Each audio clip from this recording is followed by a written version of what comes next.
Test. Good evening, ladies and gentlemen, and welcome to the Jazz Diminick Silverbowl. The Red Tornadoes will continue their 128th year of football, hosting Hughesville on homecoming. The Mount Carmel Area School District would like to extend a warm welcome to the Spartan football team and their parents. We now ask that everyone please rise. Direct your attention to the scoreboard end zone at the Silverbowl, where our colors are being prepared for tonight's game. Joining us tonight for our colors ceremony are the senior members of the homecoming court, Talia Mazzatesta, Claudia Morris, and Isabel Parker. Prior to our ceremony, if we could please observe a moment of silence for Supreme Court Justice Ruth Bader Ginsburg, who passed away this past week.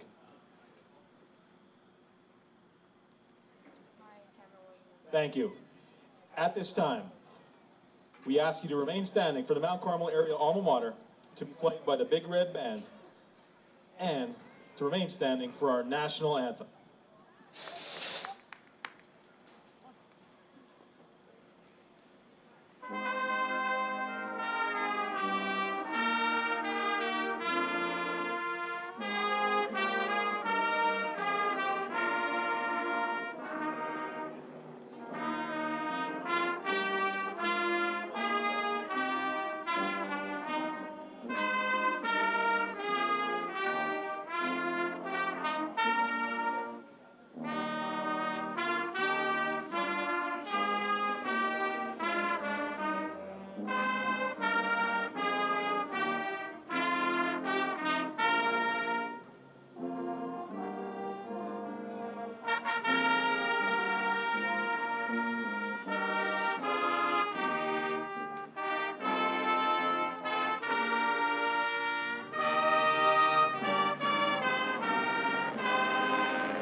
Whenever you may be listening. Tonight's WKMC TV broadcast is brought to you by UNB Bank with their complete banking services and features the visiting Hughesville Spartans and the Mount Carmel Area Red Tornadoes. My name is Jimmy Lesko. I'm joined by my brother and former district champion Dan Lesko. Jose Gonzalez down on the sideline providing us with stats and other insights. And we are coming to you live from the Silverbowl, the Jazz Diminick Field at the Silverbowl in historic Mount Carmel, Pennsylvania, for, believe it or not, Dan, the first Friday night contest of this 2020 COVID-influenced season. Yep. Now, the start of that season for the Red Tornadoes has been something straight out of a Dickens novel, as Week 1 showcased the best of times in a 43-28 win over defending District 11 champs Williams Valley. But in Week 2, the worst of times, reared their ugly heads as the Red Tornadoes fell 27-6 to the Bloomsburg Panthers. Now, if the Red Tornadoes want to get out of the bleak house they're currently inhabiting and chase those great expectations they've set for themselves, they're going to have to start tonight by stopping a Hughesville offense that's part Spartan, part shapeshifter. Absolutely, and that part shapeshifter is what the Spartans offense kind of relies on to keep defenses guessing. Although the majority of the time they run some variation of a wing T, the initial lineup, the initial formation is what they use to throw curveballs at opposing defenses. There is one thing that the Red Tornadoes can be sure of tonight, and that is the type of play that they're going to get from this Hughesville offense, which is hard-nosed, downhill run game, led by senior fullback and lead rusher, Colton Yoakum. Yeah, Dan, you talk about Yoakum, 42 carries, 295 yards on the season, 3 touchdowns, certainly the leading rusher there. But as you often see in these wing T offenses, he's not the only one. Right. Devin Swank and Brendan Knight, also 100-plus yard rushers with at least a touchdown for the Spartans over the first 3 weeks. But they're not the only ones that are going to be focused on the run tonight. I think after what we saw last week, Dan, you'll see the Red Tornadoes try to bounce back a little bit on the ground. Yeah, and they definitely are going to be looking to bounce back big time this week after finishing out with 29 carries for only 33 yards last week. So they'll be looking to find that ground success that was kind of elusive last week. They'll be looking to try a different route tonight, though, to get that success back. Going back into the shotgun double wing formation that, Red Tornado faithful had become accustomed to seeing up until the beginning of this year. Yeah, I think that'll do Mount Carmel well tonight, and I don't know if, Dan, I know we talked a little bit about before, but are there other aspects of this you think Mount Carmel needs to take care of tonight to have a chance of being successful? Yeah, and that'll take me right into Mount Carmel's keys to the game for tonight. So, number one, we just talked about it. It's going to be bounce back. After having a big game offensively against Williams Valley, you go from putting 43 points up in week 1 to putting only 6 up in week 2. So that's a big difference. So you got to try and bounce back this week against this tough Hughesville team, and you got to capitalize on opportunities. And you got to play one game at a time. Yeah, it looks like we're going to get a chance right off the bat to see that Red Tornado offense as the Spartans will be kicking it. It's a low kick. It's going to be scooped up by Owens right at the 30-yard line, and he makes a couple nice moves to get an open field. He bounces to the outside. He'll be across the 50, but there is a flag on the play. So looks like as of right now, they've got Owens marked down right at midfield. However, we'll wait for the officials to give us a little clarity on the call. Yeah, Jim, while we're waiting to see what this is, I talked about capitalizing on opportunities. Red Tornadoes had a little trouble with that last week. Big kick returns last week, getting really good starting field position, and weren't able to put the ball in the end zone. So even with this penalty, it looks like they're walking off against the Red Tornadoes. Still pretty decent starting field position here for the Big Red. So got to make something happen anytime you get an opportunity with a short field. Yeah, it looks like a block in the back was called against the Red Tornadoes there. So with the 10-yard penalty from the spot, it'll take them back to around the 37-yard line. And here we'll see right off the bat, Stellar in the gun, 2 wings to the right, a single running back to the left, and that's going to be a handoff up the middle, and that is Daukus, and now Daukus is in the open field down the right side. He's down to 30, he's running through arm tackles, pushed out of bounds. We'll see where they mark him out. It's right at it'll be about the 28-yard line, so a huge run there, about 35 for the first play from scrimmage for the Red Tornadoes. And Jim, this is exactly what the Big Red need tonight. A fast start coming out here. Daukus with the big run to start the game after having so much trouble last week getting the ball moving. Same look for Mount Carmel. Daukus in motion this time, but they'll give it to Owens on the inside Sally that we've seen so successful, and he's reading his blocks. He gets down inside the 20 all the way down to the 15-yard line. So another Red Tornado first down and really cooking here early, Dan. Yeah, Jim, and one thing we always talk about for the Big Red is their depth in the backfield and it's on special teams, and we're, over the last 3 years we've been doing this. You've Burkowski, Widener, now Owens and Daukus all able to have success on this play. So Owens is going to be chasing a lot of guys that had a lot of success on that play. Daukus in motion again. This time Stellar will fake the pitch and keep it himself. He'll go right up the alley, and he's fighting through all the way down inside the 5, down to the 3-yard line. So a huge run there by the Red Tornadoes for yet another first down. Dan, it'll be first and goal. Yeah, and this is exactly what the doctor ordered here for the Big Red. Like I said, after trying to bounce back this week. They got a full week of rest. They look, and you can kind of tell that they're well rested this week. I mean, we are still missing some important guys, but they look well conditioned. No motion this time, just a straight handoff to Daukus. Nice play there made by number 13. That's Johnny Harding for the Spartans to catch Daukus, that is, before he could really get started. Yeah, real nice play there by Harding. Looked like he came from a linebacker spot, and I'm not sure if there was a pulling lineman there that kind of vacated the hole, but he came right into the backfield. Daukus did a good job fighting him off and not losing anything, but nice play by Harding. Yeah, 44 Ryan Widener had been in there. They sub him out. 21 Witkowski back in. And it'll be a snap directly to Stellar, who's going to go in for a Red Tornado touchdown from 3 yards out behind those big fellas up front. So with 10:15 left in the first quarter, the Red Tornadoes will strike first. And it's 6-0 with the extra point pending. Yeah, and like I said just 2 plays ago, that's exactly what the doctor ordered for this Mount Carmel team. You only put up 6 points in the whole game last week. Now we're not even 2 minutes into the game, and you've got 6 points on the board, looking for 7 here. So it's a good start, and putting Hughesville behind to start the game is definitely going to be important. Stellar on to attempt the extra point. It's up and good. Hold by Verano there. Good to see him back this week. Yes, it is. And so, Dan, that's about as good as you can expect the game to start if you're, wearing red and white tonight. Definitely. That's definitely a great start for the Big Red, and a not so good start for these Hughesville Spartans. You really want to try and, going on the road into some tough territory. You really want to start ahead, or you don't want to get down early. And like I said, Mount Carmel with a real quick score there to get things started. So what do you need if you're the Spartans? What do you need to execute well tonight to kind of stay in this one and give the Tornadoes a run for their money? Well, the first thing for the keys for the Spartans, strike early. Just like what the Red Tornadoes did there, the Spartans need to come back and answer that real quick. Both of these teams are heavy on the run, so you need to play that clock game. You need to be able to get points up early and then play that clock game. They also need to win the turnover battle. Force a couple turnovers. You're coming in here, again, into some tough territory. So force a few turnovers and stop the run, which they had a little trouble with there.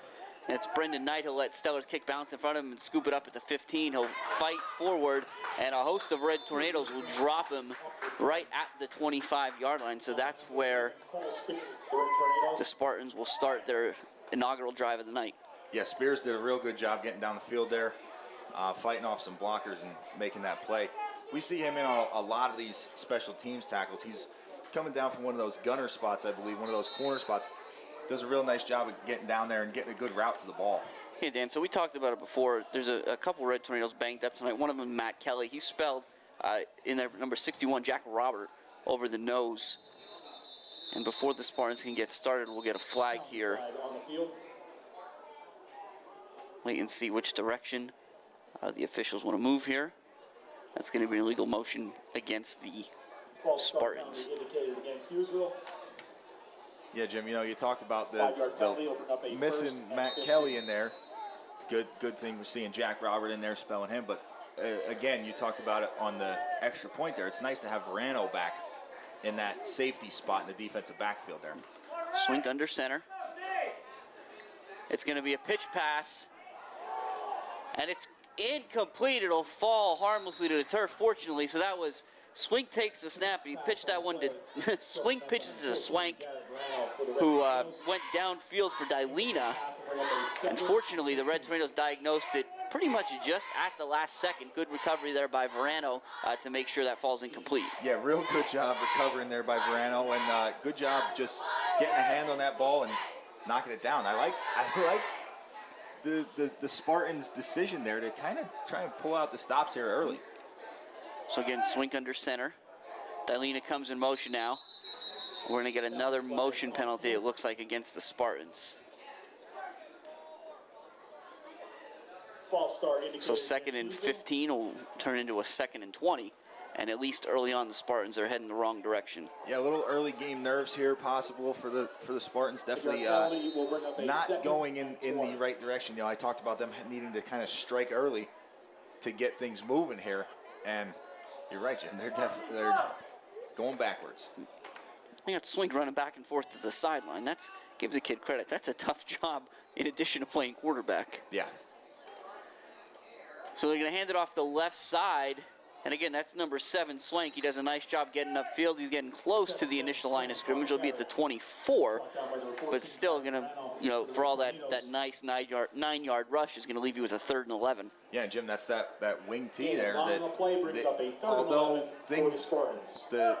the lineup, the setup kind of looks different than our Red Tornadoes. That's that inside trap play that the Red Tornadoes do such a good job of running there that Swank was able to have some success on.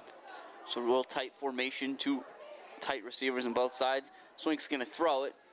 He's immediately under pressure, rolls to his left. He's directing traffic. He makes a nice throw to Dilena, but a better play made by Farinato to get in between Dilena and the ball. It'll fall incomplete and bring up 4th down. Yeah, really nice play there by Farinato. And again, we talked about it. Nice run by Swank on the 2nd down play, but the forced incompletion there, we're going to see a punt, and not what the doctor ordered for Hughesville tonight.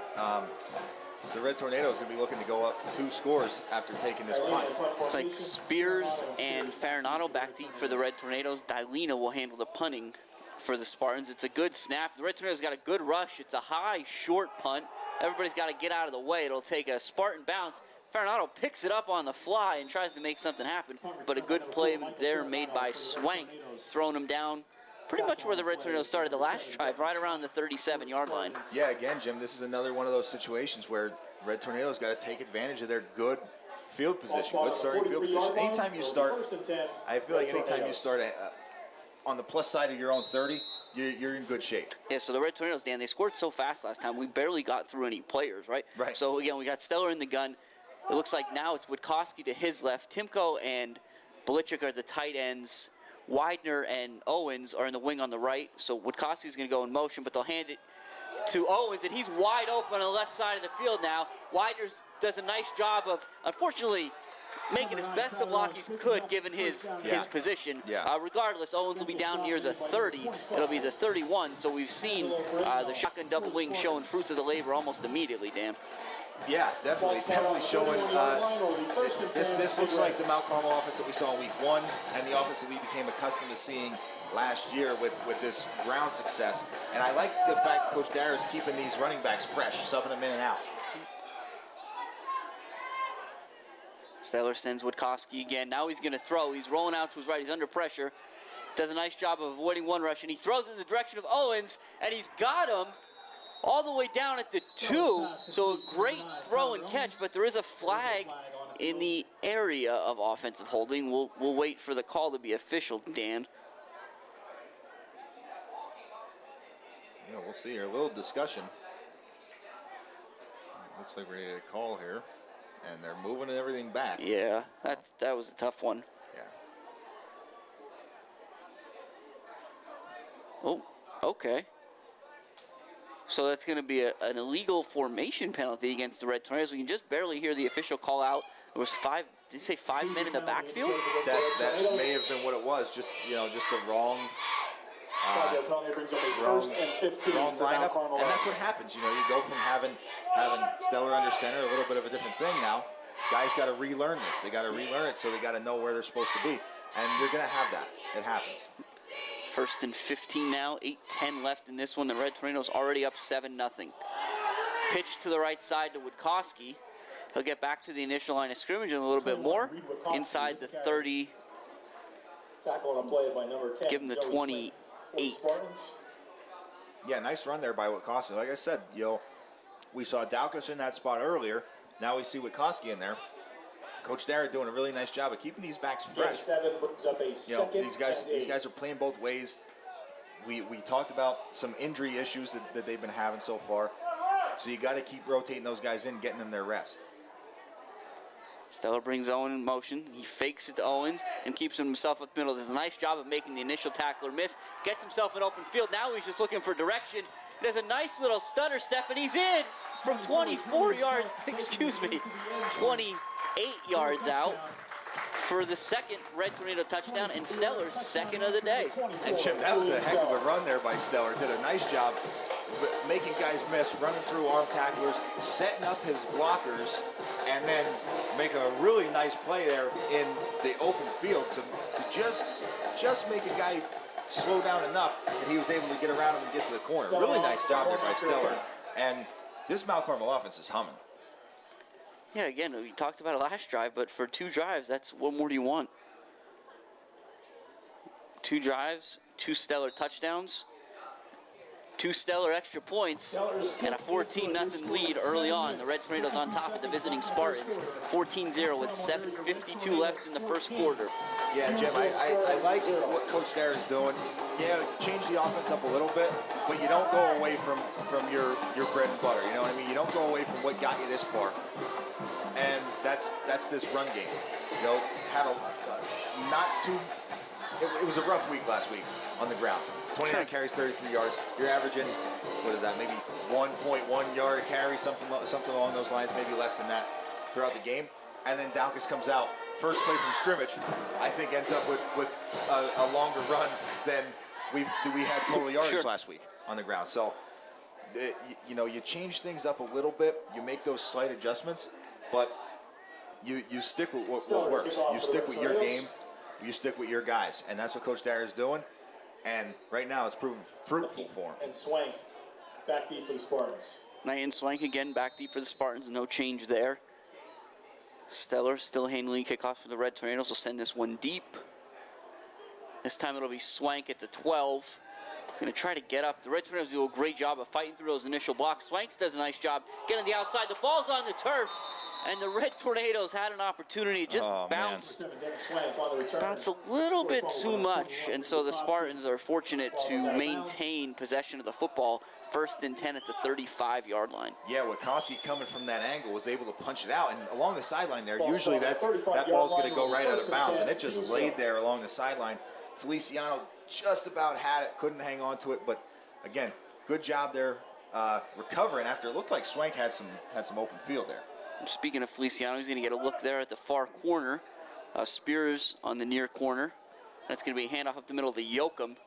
Not much there, maybe a yard. But, Dan, this is kind of what you were talking about on the last drive of just keeping guys moving in and out, try to keep everybody fresh. Yeah, you got to keep everybody fresh on the defensive side because, like, you know, I talked about it. This wing T is a grinded out offense for both sides of the team. So, the Hughesville Spartans, they grind it out. Yoakum is a big boy. He's going to run hard. He's going to run downhill, and he's going to bang bodies. So you got to keep guys fresh in there. That time it's Dilena on the inside handoff, and again, Red Tornadoes all too happy to see that play called. Maybe back to the initial line of scrimmage. It's going to bring up 3rd and about 8 here. Just under 7 minutes left in the first quarter. Yeah, they're doing defensively. The Red Tornadoes have been doing a really good job of kind of stifling this run game. I know it's only the second drive, but the Spartans, already down 14, are really going to have to figure something out going forward. They're either going to have to switch things up, or they're going to have to get something to break here. And it looks like that's exactly what they're going to do. They're going to switch it up a little bit. Shotgun, 2 to the left, a single receiver to the right. Swink's going to throw. He's looking for a quick out pass. Now it's a QB draw, but the Red Tornadoes stay home. A lot of white jerseys there. Will give up a few yards, but not nearly enough for a first down. So it's going to be 4th and 4 from the 41 for the Spartans, and they'll have to punt yet again. Yeah, and it's a tough situation there for the Spartans. I saw them do this against Bloomsburg. You know, we talked about how they're part Spartan, part shapeshifter, and that's that thing. They had success against Bloomsburg, going with a more of a spread out offense and throwing the ball. And like you said, they're going to bring in the punt team here. Yeah, it looks like Coach Garrett kind of waited that one out a bit. He didn't send the punt team out right away until there was about 12 seconds left on the play clock. And so the Red Tornadoes don't have their traditional punt return team on. Farinado is still back, and it looks like Verano will be about the middle man. And that's a high kick. The Red Tornadoes need to just get out of the way. It initially took a Spartan bounce before reverting back in Red Tornado favor. So when it finally stops, it'll be 1st and 10 Mount Carmel at the 46-yard line, which, you know, Dan, you think, hey, starting your drives at the 36 is pretty good, or at the 37 is pretty good. Not quite as good as the 46, though. Right, yeah, and the Red Tornadoes defense can keep, you know, stifling this Hughesville offense. They're going to continue to have good field position, but, you know, we talked about this success they're having running the ball, and the guys that are missing on that offensive line. Once we get moving here on this drive, we want to talk about the guys that are out there that are opening these holes up for these backs. Owens in motion. Steller's going to throw. Now, Belichick just ran by everybody, but he'll take Timko underneath. Nice play, a nice clean route there run by number 1, Garrett Timko, for a first down. Oh, no, they'll mark him about a yard short. Okay, so it'll be 2nd and 1. Yeah, real nice job there for Timko. But let's talk about these offensive line. We got Chicatano out there. We have, we got, who else is out there, Jim? We got Jack Robert at the center position, it looks like. Dalton Moser, number 53, is in there. Try to get some jersey numbers as we go.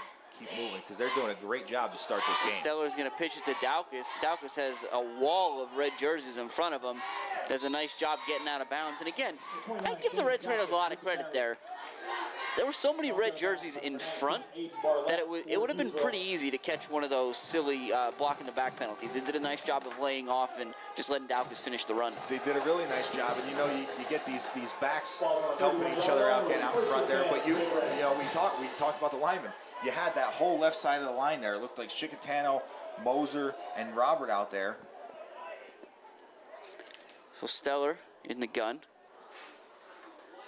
Witkowski in motion. They'll fake the pitch to Witkowski and throw like a now pass to Belichick, and it hit the turf in front of him. But give Belichick credit. He tried to scoop that one up and keep going because all he saw was green grass in front of him. Yeah, he tried to get a good sell there, but unfortunately wasn't enough. And it looks like we also got on that offensive line Elliott and Kellen Geary, I believe so. And Kellen Geary has been doing a great job getting out in front of those pitch plays as well.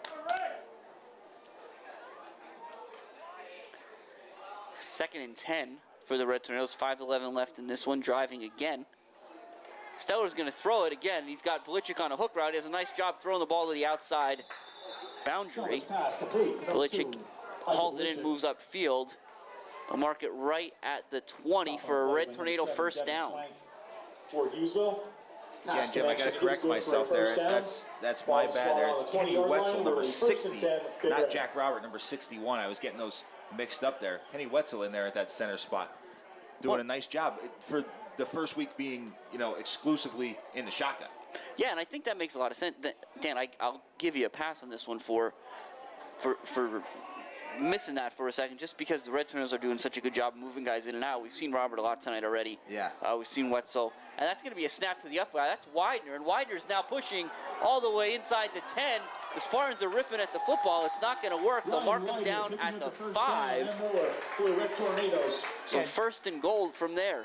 Yeah, and Jim, we saw it remember last year on this play, this specific play, we saw Daukus have so much success on it, that direct snap to the up back there. That was always Daukus. Sometimes it was Witkowski. Now Widener having the exact same success. It's such a great change of pace play. They do a really nice job of setting it up and making it work. Steller takes the snap up, and he has a little trouble with it before recovering. And he'll be stopped at the 24. right up at the 3, we'll say. Dan, I think he had, speaking of the 3, I think he had his sights set on the 3rd touchdown of the night, and just the snap got away from him a little bit. Yeah, that'll happen. I mean, Daukus did a good job getting out in front of him on the lead block, but you're right. The little fumble there kind of slowed the start down and got him stacked up there. But again, Red Tornadoes knocking on the door here for number 3. Steller's got Daukus with him in the backfield. He sends him in motion. They'll pitch it to Daukus out there. A lot of white jerseys. He does a good job fighting through tackles. My goodness, Daukus will get back to the line of scrimmage, we'll say. And he had no business being there, Dan. He ran through 3 or 4 tackles just to get there. Yeah, that could have easily been a loss of 4 or 5 yards there in the backfield. Daukus looked like he was going to be wrapped up on 3 or 4 separate occasions there as well. But you're right. Just I think if the sideline would have been, 30, 40 yards extended out there, he would have kept making guys miss. See, 3rd and goal from the 3. 3:30 on the clock. Stellar brings Owens in motion and he gives it to him. Owens is going to try to just race to the corner. Oh, he puts his foot in the ground to get upfield, saw the lane, and he's in. Red Tornadoes, 3 drives, 3 rushing touchdowns. And that's a really good job there by Owens. You know, just using that field vision. He was definitely wanted to just kind of try and win the race to the corner, which the majority of the time that's what Owens is going to do. But found this seam, had his blockers kicking guys out there, and like you said, stuck his foot in the ground, changed directions, and got up in there for another score.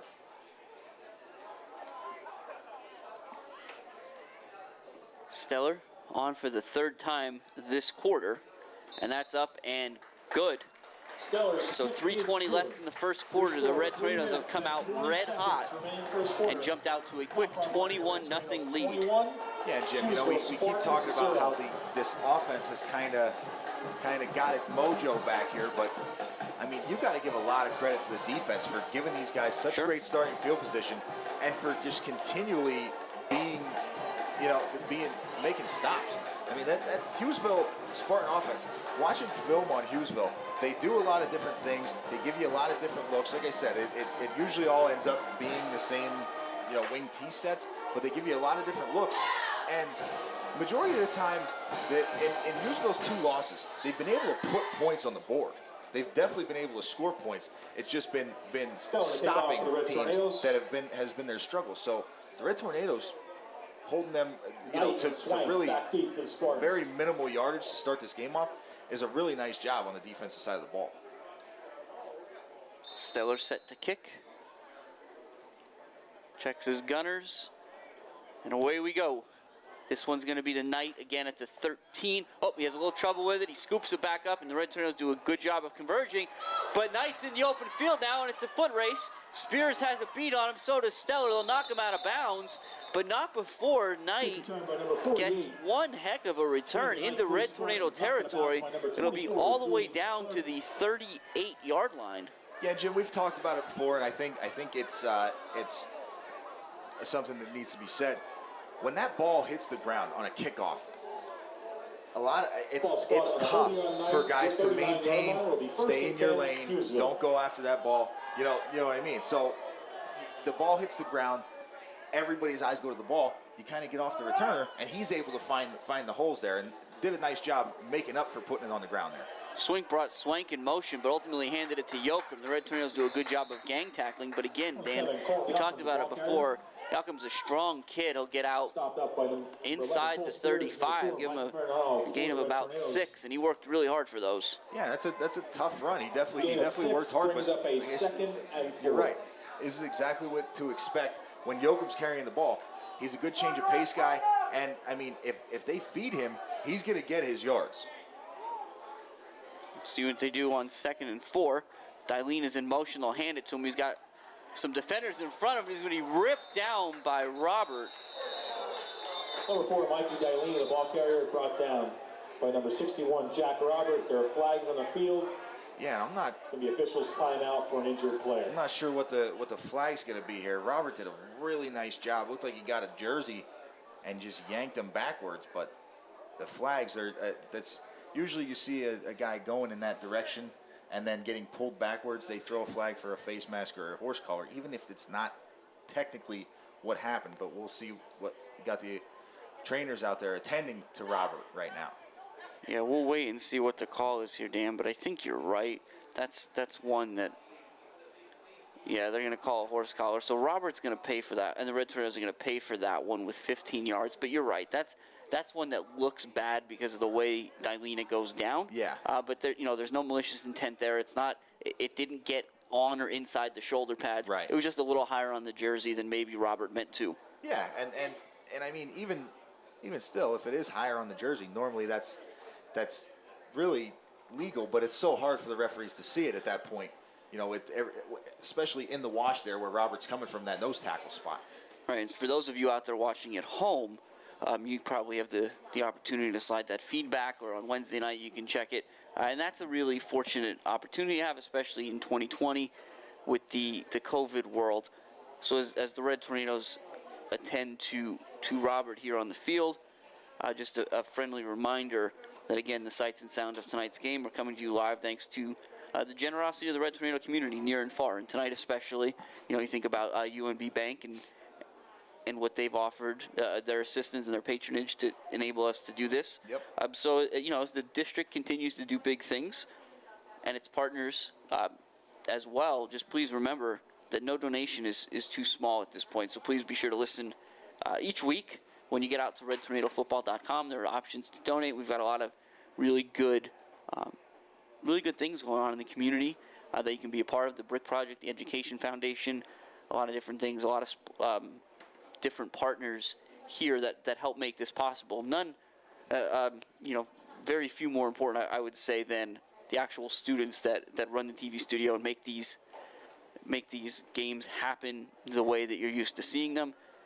Again, we're typically Sammy Zatney, Jake Evans, Orville Fesniak, Corn Ennis, Jaylee Gonzalez, a whole lot going on. We got Mr. McPhee and Mr. Trefsker in the truck, so a whole lot goes into this.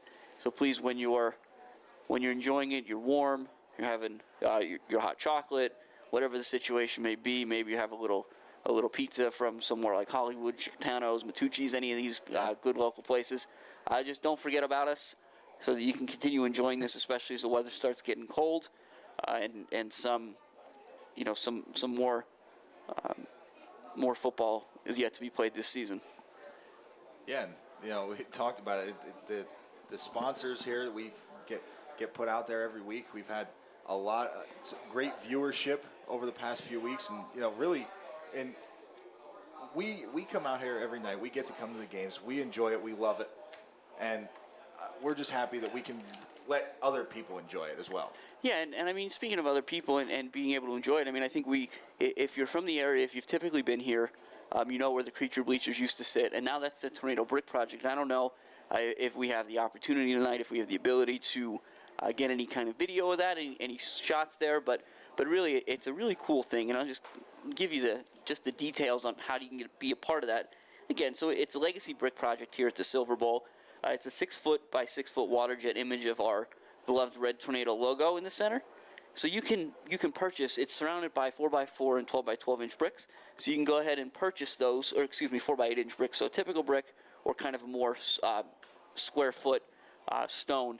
You can go ahead and purchase those. You can get them engraved in your name, your family's name, a loved one, a cause. Whatever you may feel is best. You can go ahead and do that. And the goal is to just make it kind of a gathering place for fans, and certainly, this season has been a little interesting, but given some of the difficulties faced by any school district, any sports, those kinds of things are more important now than ever. So if you're interested, you can just call the school district 570-339-1500, or you can go out to the school's website. That's www.mca.k12.pa.us and find out the order form, and then you'll send your check into the school district itself. So again, just more than a couple ways to stay engaged and stay involved and to give back to a community and a school district that's really given so much to all of us. Yeah, and you talk about how much this school district has given to everybody. This football program, the athletic program here, the teachers, the staff members. Mount Carmel's. If you're a Mount Carmel alum, you're not really, you're not just a high school graduate. You're part of the Mount Carmel alumni family, and that's the thing that's different about Mount Carmel than I think other places that I've been to, that I've talked to people that are from. This is such a tight-knit community, small town area. It's great, being able to do this, bring this out to fans near and far. I love being out here Friday nights to do this. Yeah, it is on a Friday night. Right. Yeah, the first one of the year. Right. We've got this little schedule situation going on this year. But yeah, you look around the stadium and you think, okay, so we're in the stadium. We got a certain number of people based on guidelines and restrictions and all that kind of stuff. So I get that part. You look across the way, and you can see there's a food truck out there. You look. Yep. We've got our friends up on the bank. So hopefully, if they tune in on on Wednesday, thanks to Service Electric, again another great partner Yep. that we have to recognize. So they're up there on the bank. If you we see you, we appreciate you. You think back to last week, the folks up on the flood wall. Yep. I mean, you can't really keep people away from Mount Carmel football. No, you can't. This is something that people in this area live and breathe this stuff. You know what I mean? They when football season ends, they're at the baseball games or the track meets. When that stuff ends, they're at the basketball season. You know what I mean? The Mount Carmel alumni, the people that are the diehards that are always here, they aren't just here for football. They're here for everything. Yeah, and speaking of everything, Dan, I mean, we're here for football. We talk about football. Certainly, we have cheerleaders here. We have the band here. Always do a terrific job. Not able to travel so far this season, so that's tough because it's important to them and their families as well. So certainly hope to have more opportunities going forward. It's homecoming night here at the Silverbowl, so all things considered, the ability to kind of get a little parade going and have some sort of normalcy added to tonight's situation is certainly helpful. As we see, Robert is up now and on the golf cart, so they'll continue to do their best to get him out of here and give him all the help he needs. Yeah, Jim, I like seeing that. The rest of the offense is over there helping Robert get on that cart and giving them their well wishes. This is always a terrible thing to see. Not only with the fact that the Red Tornadoes offensive line is already missing guys, seeing guys go down and in this sort of fashion. You know what I mean? We hope that Jack has a speedy recovery and can be back out here next week with us. Hopefully he gets checked out and everything's A-okay. But, we're going to have to keep an eye out, see who gets into that spot there for him as we get him moving off the field here. We're going to get ready to get back to play. For the Red Tornadoes. So Mr. Sakavage will man that golf cart, and with the help of Mr. Swaldy, and I think that's Doc on the other side, they'll make sure. And like you said, Dan, you see more and more Red Tornadoes just telling Jack he'll be all right, and we'll take care of this one for the rest of the night, and we'll catch you next week. Yep. We'll get you back here as soon as possible. We got it from here. That's exactly what these guys are doing. You see even some of the other injured players out there giving them well wishes, saying get you back out here as soon as possible. Yep, so we'll get back here. We'll do a quick reset. So based on the personal foul, it's going to be 1st and 10 Spartans at the 19-yard line. Currently, they trail the Red Tornadoes 21-0 with 2:27 left in the first quarter. Swink takes the snap and hands it to Yoakum, who's up the middle. And he's not going to go down easy. A nice play there made by number 50, Aaron Elliott. Yeah, really nice play by Elliott. I talked about it earlier. Yoakum does. You said it too. Yoakum does not go down easy, but Elliott's not going to let him push him around in there. Elliott did a nice job of kind of swinging Yoakum around and getting him down on the ground. But tough run and a tough tackle there on both sides of the ball. Be 2nd and 8. Swink under center. Swank in motion. They'll hand it to him off the left side, and Stellar was ready for that one. He's the initial man on site that blows it up. Looks like 58, Kellen Geary's the next on the scene, and the Red Tornadoes will drop him for a loss of about 6. So it'll bring 3rd and 15. Yeah, Jim, that was a real nice job. After giving up the first down of the game, thanks to the penalty on the Red Tornadoes, pushing Hughesville backwards again here. The only real positive gains, big gains they've had so far were on that penalty. Normally 2-3 yards from Yoakum or somebody else, but Red Tornadoes doing a really good job of bouncing back after giving up that first down. And we'll get a timeout from the Spartans, Dan. We talked about it a lot, right? That 3rd and 15, the Spartans were trying to do something a little bit different offensively and just couldn't seem to get the formation correct. Yeah, and Jim, I told you I saw this a lot kind of watching film. You get into these long yardage situations. We even saw it from the Red Tornadoes last week against Bloomsburg. You're down, you get into kind of long yardage situations. That double tight wing T formation isn't set up right to kind of get you 15 yards, to get you 16 yards at a clip. So they're having to open things up there. And you talked about it last week. You saw how quickly the Spartans head coach was in and out of the huddle there. So he got his point across and got back out of there. So again, Frigno's going to be split out by himself on the right. Otherwise, That's actually kind of an offset split backfield. Swank is going to go out in the flats, and that's where Swink's going to look, but he's under pressure immediately. Does a nice job avoiding the initial rush. Before Witkowski has enough of it and drives him down to the turf back at the 30. Yeah, Jim, I talked about this before. Witkowski, kind of manning the middle linebacker spot there. He's the quarterback of that defense. And Coach Dara, I love that he gives him that for the Spartans opportunity that if you see an opening, go get the ball. He was doing a good job staying in his coverage, staying in his linebacker spot there, his hook curl zone. But as soon as he saw that opening, he made a move and got the sack. Not too many plays in a wing T offense built for 4th and 20, but we'll see what Coach Gare's got to draw up here. Swink's gonna have a little trouble with the snap. He steps up in the pocket and he'll be sacked again. See a jersey number. I think it's Daukus that time. Yep, that one's number 29. Again, no stranger to the quarterback. So the Red Tornadoes will take over on downs. Good job there by the defense of kind of reasserting themselves after the long kickoff return by Knight. Yeah, that's I talked about the Red Tornadoes taking advantage of their opportunities, but we really needed to see the Spartans take advantage of that opportunity there, and the defense again answered the call for the Red Tornadoes. Speaking of answering the call, Feliciano's going to be in there making the calls now for the Red Tornadoes. The Stellar's on the sideline. Feliciano will fake the pitch to Witkowski and keep it himself. He's up across the 40. Let's say he's at the 40. The good news, again, for those of you who maybe don't have as good a vantage point, Stellar appears to be fine. I think this probably just falls in line with what we've talked about. I mean, he's a tough kid. He plays both ways, night in and night out. And so as the quarter wound down, Coach Dara gave him an opportunity. So that's the end of the first one. And again, it's gone about as well as can be expected for the Red Tornadoes after we've got one in the books here. 21-0 Mount Carmel. Yeah, Jim.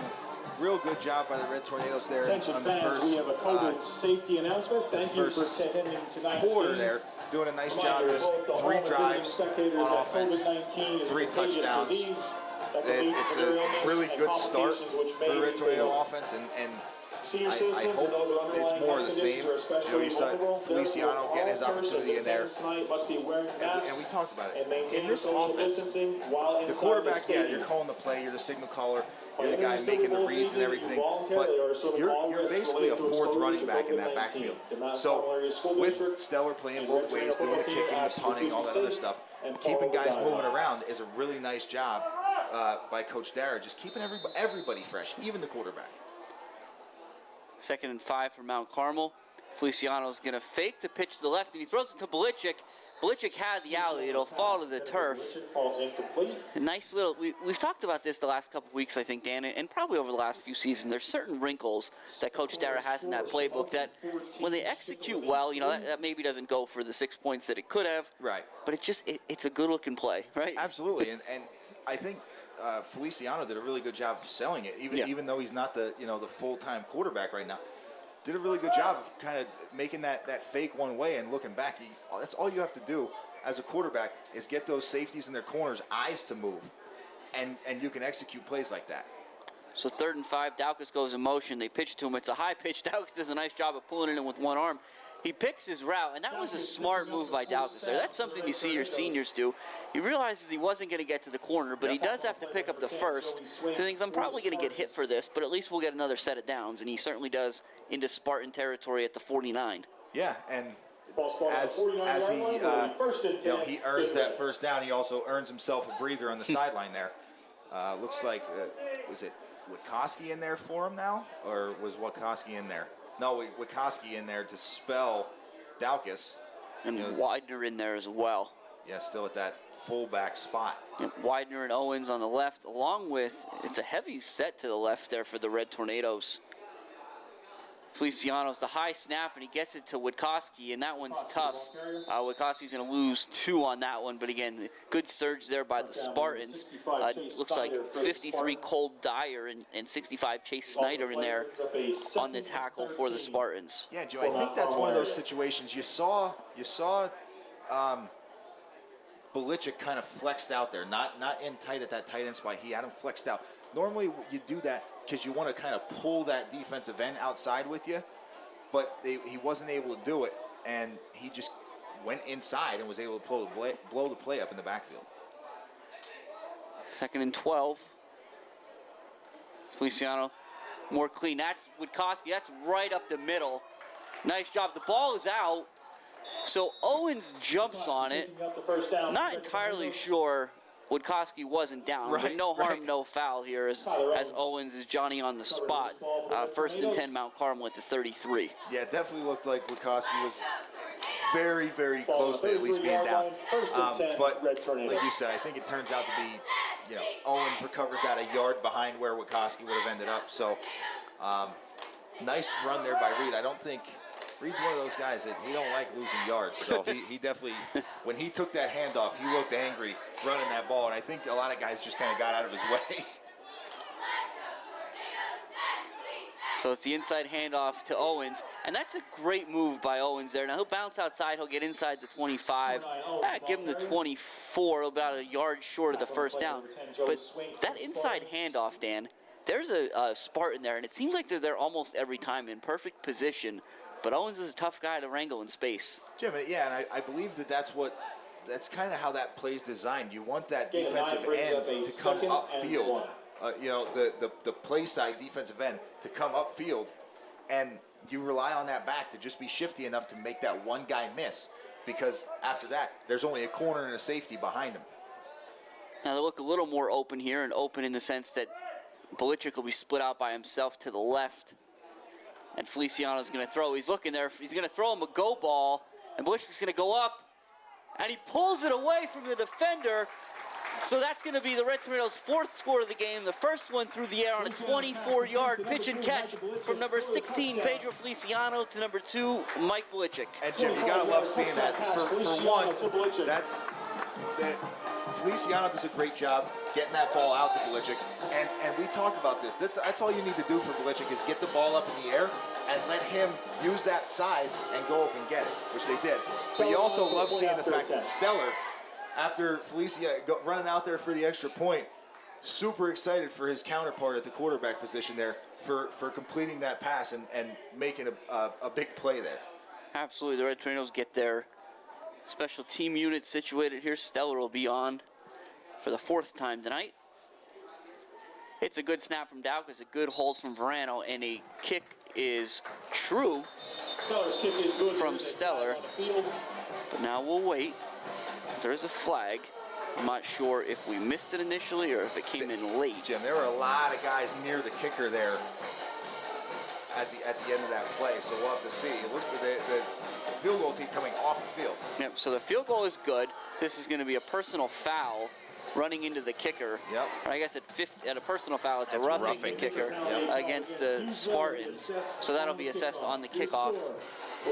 Yeah, so Jim, I think if you give Stellar an extra 15 yards, you'll probably see this one in the end zone. That's what I was just about to say. We hadn't seen it in these last 2 weeks, but we saw plenty of them in week 1.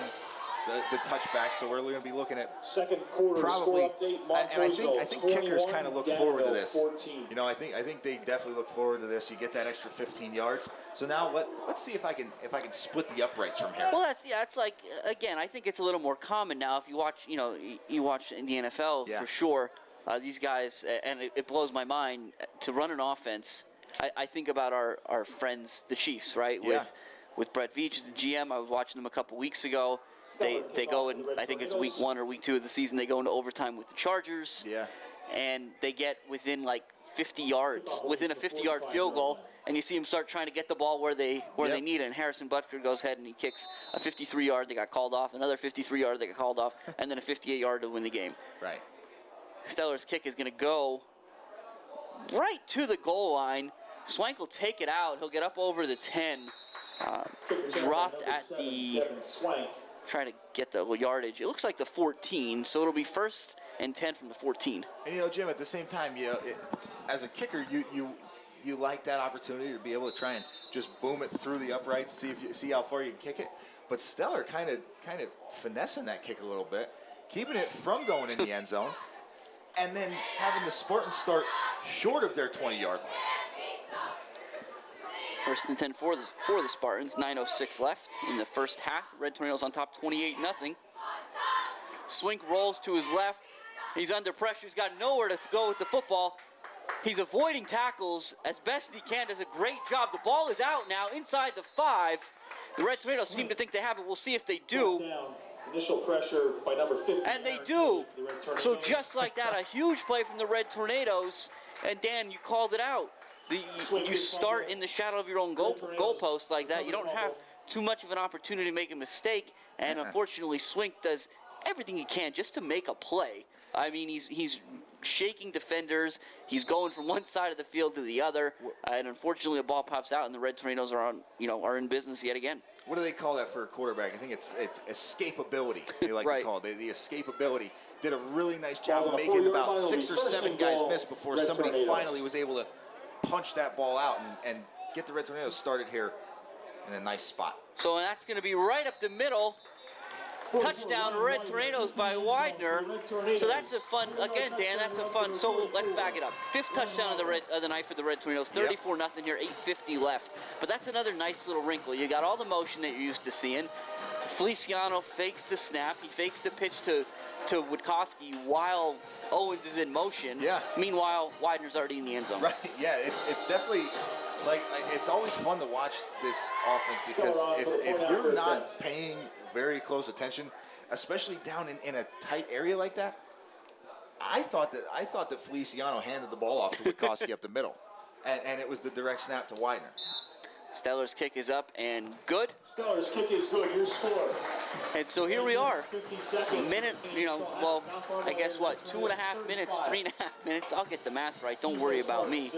That's why I trust my good friends at UNB. I'll figure it out here. 3 minutes and 10 seconds into the second quarter. 35-0 Red Tornadoes. Man, Jim, this is, we talked about it earlier. They needed to bounce back this week, and the Red Tornadoes are doing that with an emphatic first quarter and 3 minutes and 10 seconds, whatever. Again, we're not math guys up here. We're football guys. That's why we're up here in this booth. But they've been so good in this first quarter plus that I think a lot of teams were writing this Red Tornadoes off after Bloomsburg kind of shut things down last week. You can't do that. This Red Tornado team will find a way to be successful running the ball as they have throughout this game, and even find some success in the passing game as well. Steller's kick is going to bounce tonight. He of the long return from before won't be quite as fortunate this time. He'll get out to the 30 though, so still markedly better field position than on the last drive. Yeah, we'll see again. The Spartans really need to get something going here. It's still very early in this game, but if they're not able to get things moving here offensively, then I think it's going to be a long rest of the night for the Spartans. They need something positive. Swinkle handed up the middle to Yoakum. And he's going to fight over the 35. That's a quick way to get something positive, Dan, is just hand that young man the football. And that's exactly what I was thinking. If Yoakum's biggest game this year was against Warrior Run. He carried the ball 25 times for 190 yards rushing. So he's a grinder, and he can take the workload. He can carry the ball 25 times. And when you're looking for a spark, I think that's the guy you got to go to. Your senior, your leading rusher. Well, we'll see if they give it to him again, as they do. And the ball's on the turf. And that one looks like it bounced in the hands of Witkowski. The Red Tornadoes have it again. Recovered by the Red Tornadoes, number 21, Reed Witkowski. So we still haven't hit 8 minutes left in the first half, and the Red Tornadoes are back on offense, looking to add to an already significant lead, as it's 35-0 here at the Silverbowl. Yeah, now Ball spot on the 38-yard line. last 2 drives we had Feliciano out there. Now we've got Steller back out there at the quarterback spot. Again, a lot of these guys are playing both ways. We got a lot of guys banged up. There's not a whole lot of guys dressed this week, so rotating these guys in and out is awesome. It's an awesome tool for Coach Dara to have, and it's an awesome thing for him to be able to do, because of how talented all these backs are. Steller's going to take the snap and keep it himself. He's going to try to run through some arm tackles. A nice job there made by number 19, Aiden Bartlett, a freshman from Hughesville, to stop Steller before he could really get started. Yeah, Jim, we didn't get a chance to talk about him too much so far, but number 24, Hunter Herr, senior linebacker for the Spartans. I've seen him around the ball a lot tonight, Jim. He's been, no matter where the play ends up, it seems like he's near the tackle or in on the tackle. He's doing a really good job at that linebacker spot where he's considered an outside linebacker. This is a 3-4 setup, but you got your two outside linebackers walked up on the line. It looks more like a 5-2. Well, the Red Tornadoes do an inside reverse there. That'll bring Owens near the first down. They'll mark him right at the 29. It looks like he needs a 28 for the first down.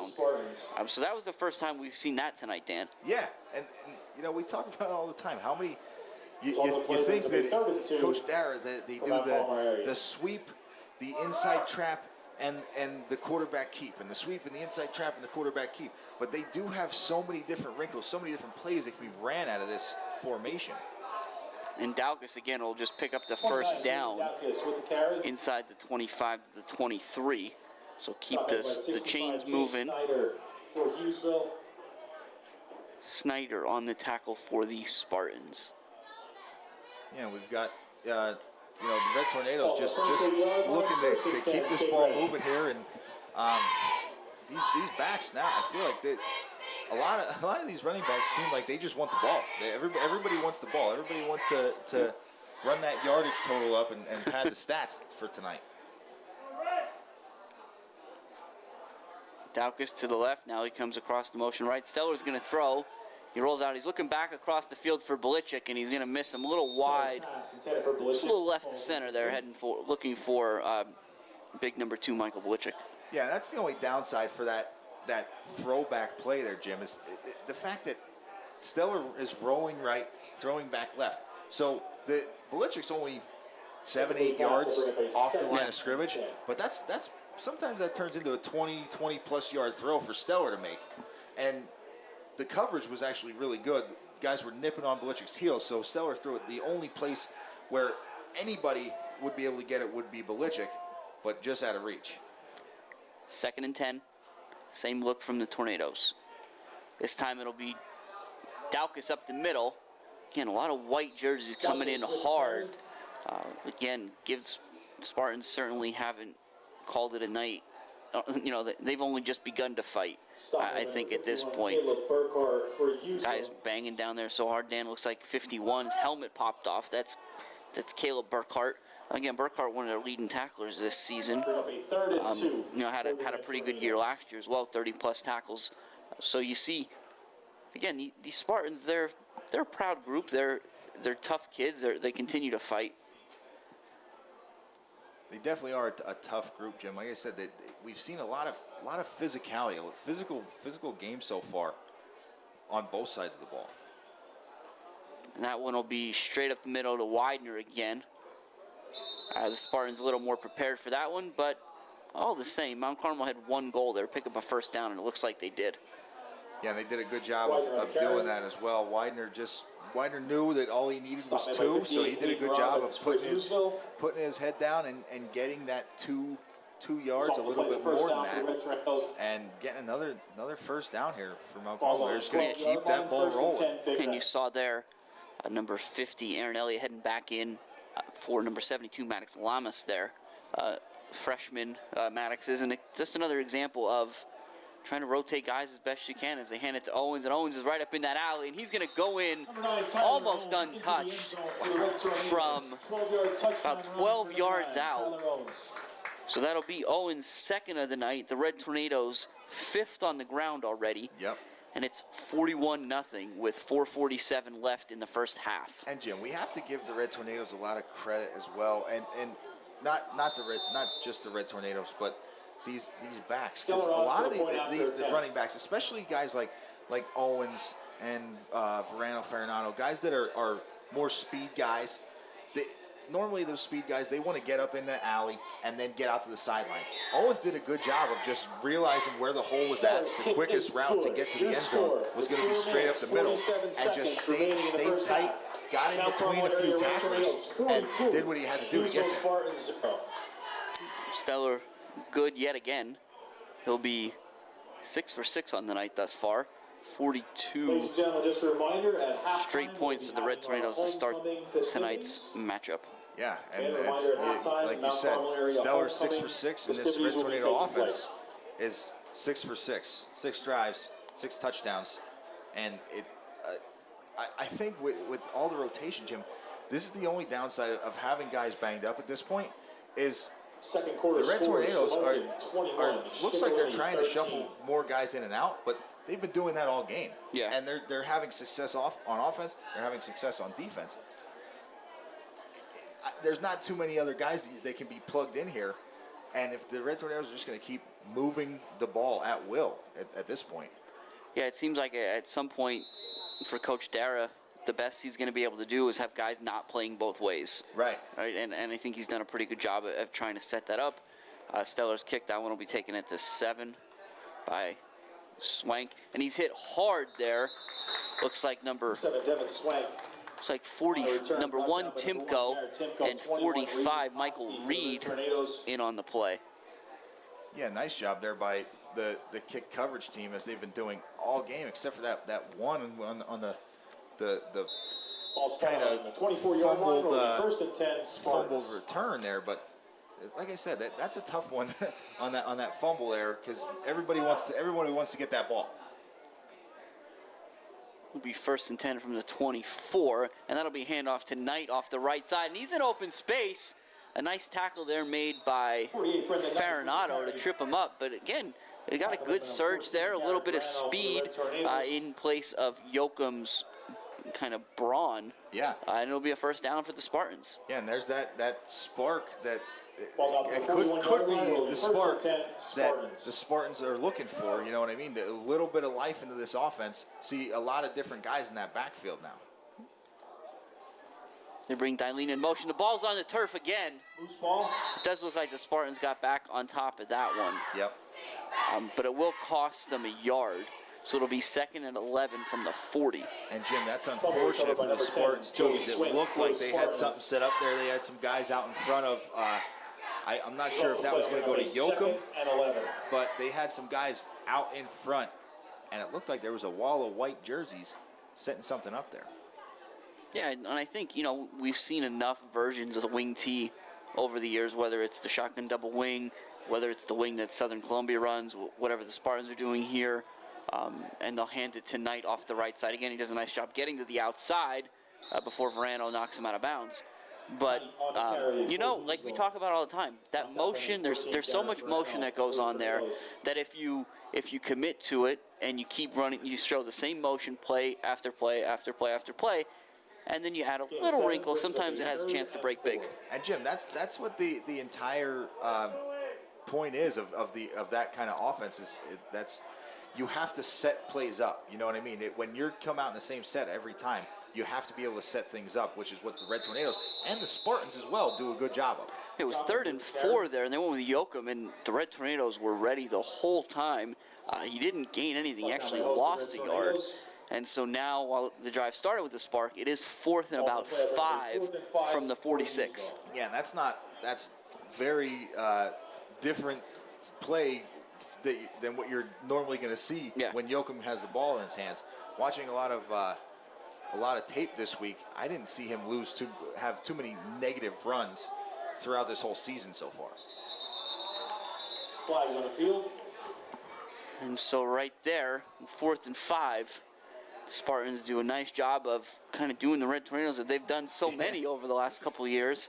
You go with that hard count, switch things up just a bit, and the Red Tornadoes jump and gift the Spartans a first down. I was just thinking that, Jim. They kind of pulled a page out of the Red Tornadoes book, just using that hard count. And it's so difficult, because, I mean, when you play, you guys go on the same count so often. It's always, everybody has their own type of cadence, but you get so used to it. And after the first quarter, a defense gets used to it as well. So using that hard count is usually good for getting an easy 5 yards now and again. And that's Yoakum off the left side. The Red Tornadoes do a nice job of not letting him go anywhere. But you see, Dan, I mean, it's the definition of gang tackling with a guy like Yoakum who runs about 5'10", 195. It's what you've got to do. Somebody just reaches out and grabs a jersey and holds on until the cavalry can come. Right, and it's exactly it. I mean, he's not gonna go down easily. I think when I tried to describe him to you, I said he reminds me of a Maurice Jones-Drew type of back. He's not a real tall big guy, but he's got a thick lower half. He's a big kid. Swing out to the left. He's going to throw it, and he's going to step up in the pocket. He does a nice job, and he flips it in the direction of Yoakum, who was coming back to try to give him a block. Now it'll fall incomplete. But one thing to notice there, Dan, and you see if the Spartan coaching staff noticed it as well.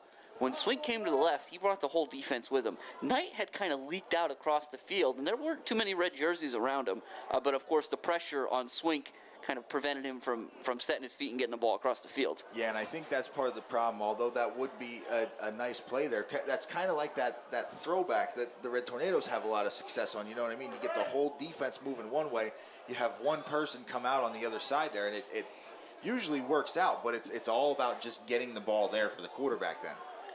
3rd and 9, it'll be a handoff to Knight off the right side. That's where they've had a little bit of success, but that won't be the case here. He's going to lose 2. And so now as we approach a minute 42 left in the first half, the Spartans will face a 4th and 11 and likely punt. Yeah, that's a good job by Feliciano there. That it looked like the success they had on that play was just kind of catching the corner or the defensive end, whoever it was on that side, catching them inside and him being able to get out to the outside. So good job by Feliciano and the defensive end to stay home over there and keep that from happening. And the Spartans are going to take their shot here on 4th down. Swinking a true shotgun. He's under pressure immediately. He stops. He throws. He's going to float in direction of Dilena. It's a great pitch and catch. And Dilena's going to pick up the 1st down and get out of bounds inside the 30. Right at the 26-yard line. So that's what can happen when you have a quarterback like Swink that can kind of move around and extend plays. Yeah, Jim, we saw over the last few seasons, a lot of the teams that have success throwing the ball are teams that have athletic, quick quarterbacks that are able to get out of the pocket and extend plays, because it's so hard for the defensive backfield to stay with receivers. Swink will hand it to Knight off the right side again, and he's going to get bent backwards. Right at the 24-yard line, so he's going to pop back up. It'll bring up a 2nd and 8 with a minute 4 left here, minute 3 and counting. Yeah, thankfully he was able to get back up quickly after that one, because he got folded up like a lawn chair there, and Sometimes these guys get hit and it doesn't look good, but they pop right back up. So handoff up the middle to Yoakum, and he'll fight through. He's going to get down close to the 15. Actually, I'll say only to 17, but the clock is running here. I understand Coach Gare's preference to not give the Red Tornadoes the football back. It's 4th and 1, 30 seconds in the first half. We'll see if he changes his tune if they pick up this 1st down. Bring Dilena, and Swink will keep it himself. Now it looks like enough, Jim. Yeah, it looked like when you talk forward motion, it does look like he's in front of the sticks. And once Coach Gare was sure of that, he'll take his first time out of the half. Hughesville. Yeah, I mean, I like this by Coach Gare. You finally get your first drive that's moving. 18.8 seconds remaining in half. You're moving down the field. You're having some success. A pass here, a nice little run there.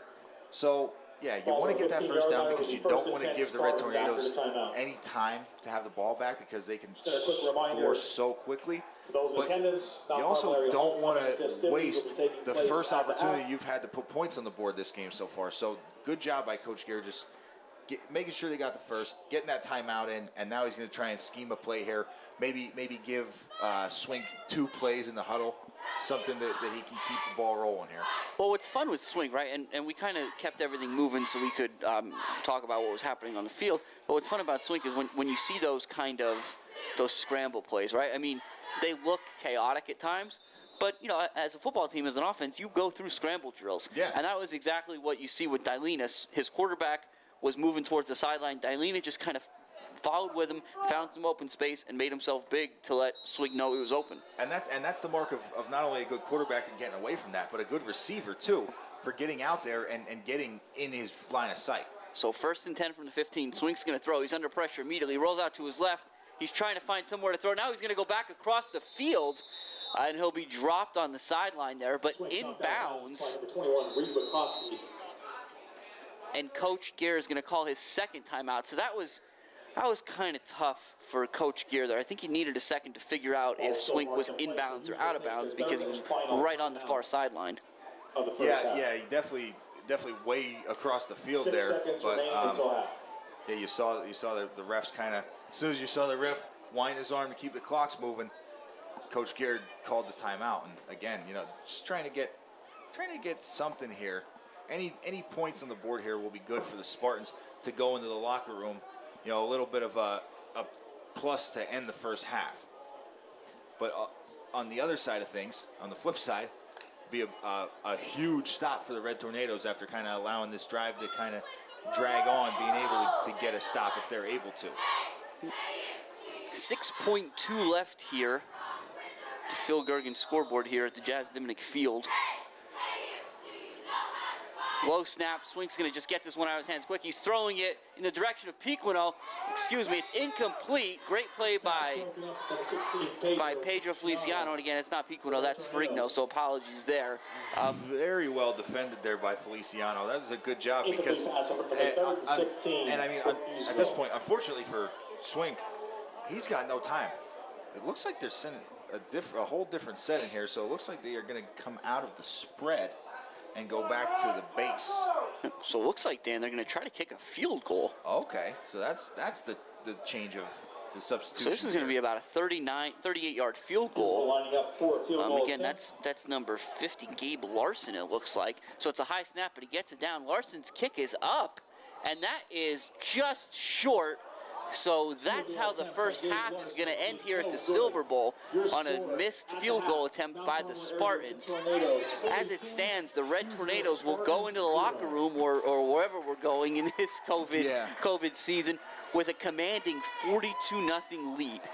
So here at the Silverbowl, halftime festivities will include homecoming, and we'll be back after those with some stats from Jose and more analysis.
Ladies and gentlemen, highlighting our halftime will be the crowning of the Mount Carmel area homecoming queen and the introduction of the 2020 court.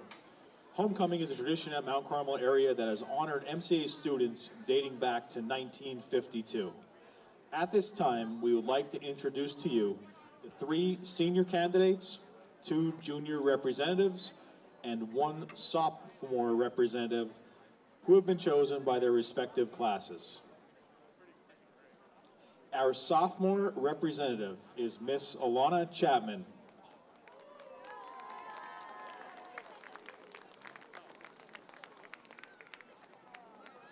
Alana is the granddaughter of Monica and James Lesko of Mount Carmel.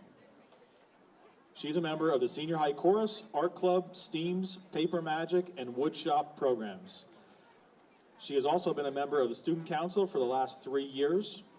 Alana is a previous Junior High Pride Award winner, Distinguished Honor Roll student, and a member of the National Honor Society. She is a member of the Our Lady of Lourdes softball team and is employed at Boyer's Food Market. Her future plans are to attend Bloomsburg University and become a veterinarian. She's being escorted tonight by number 6, Austin Garankowski, senior member of the football team.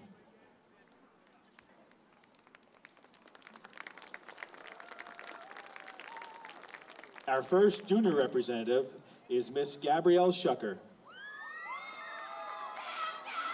Gabrielle is the daughter of Rachel Paxton and the granddaughter of Michael Barlow. She is a member of the Color Guard in the MCA Big Red Band, a member of the TV studio, and is an editor for MCA Live News Reporting. Gabrielle is also an ambassador for Trio Upward Bound, an honor roll student, and is a member of the National Honor Society. She's employed at Knoebels Amusement Park and Vine Street Sandwich Shop. Her interests include reading, football, and hanging out with her best friends. Gabrielle's future plans are to attend a university where she plans to major in psychology. She is being escorted tonight by number 9, Tyler Owens, senior member of the football team.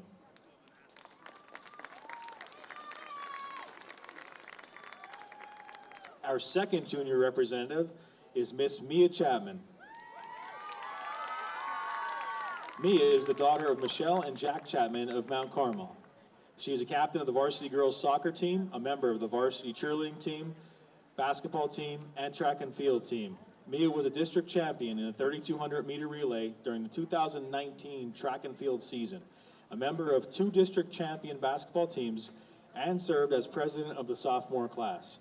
She is a distinguished honor roll student and a member of the National Honor Society. Mia's interests include participating in sports and hanging out with friends and family. Her future plans are to continue her academic and athletic career at a 4-year college as a nursing major. She is being escorted tonight by number 50, Aaron Elliott, senior member of the football team.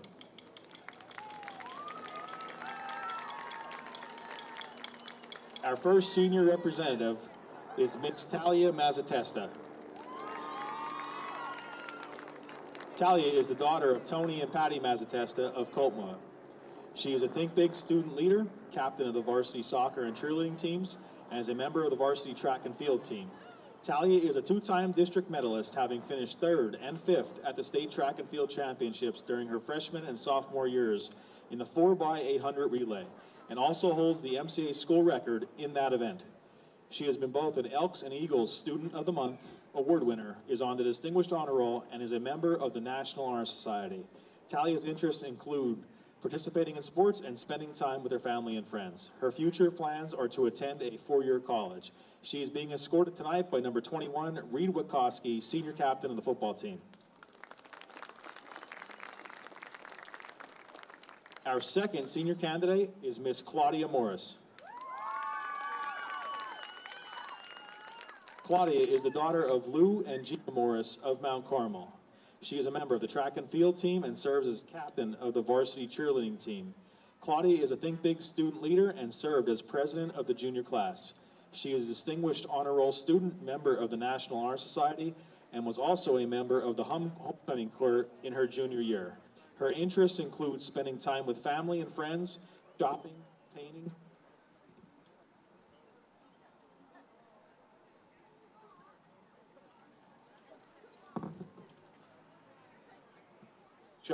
painting, playing the piano, and participating in sports at MCA. Claudia's future plans are to attend nursing school and further her education to become a CRNA. She is being escorted tonight by number 29, Damon Daukus, senior captain of the football team. Our third senior candidate is Miss Isabel Parker. Isabel is a daughter of Corinne and Jay Parker of Mount Carmel. She is a member of the varsity cheerleading team, varsity swim team, and is currently in the ACE program at Bloomsburg University. Isabel is an honor roll student and a member of the National Honor Society.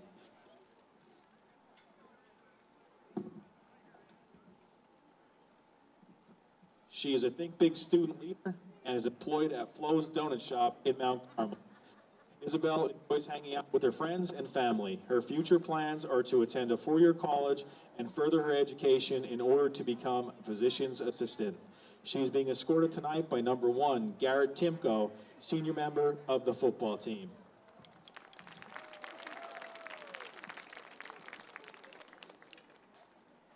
Ladies and gentlemen, let's have another nice round of applause for all of our homecoming candidates and escorts. The final moment of anticipation has arrived. So at this time, I would like to introduce to you the 2020 Homecoming Queen of Mount Carmel area, Talia Mazzatesta.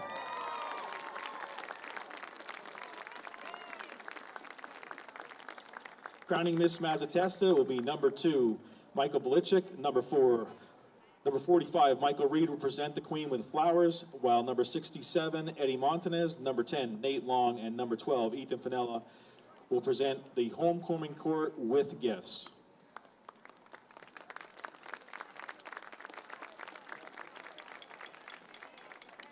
Ladies and gentlemen, your 2020 Homecoming Queen and Court of Mount Carmel area.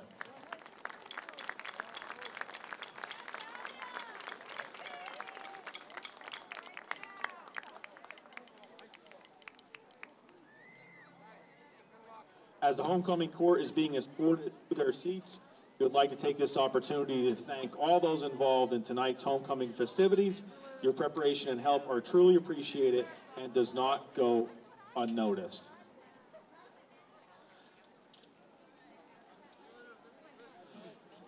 And to fans in the Homecoming Court, thank you for bearing technical difficulties with the ceremony.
Hello and welcome back to the Silverbowl here, where the Red Tornadoes had put on a heck of a show in the first half, jumping out to a 42-0 lead over the visiting Hughesville Spartans.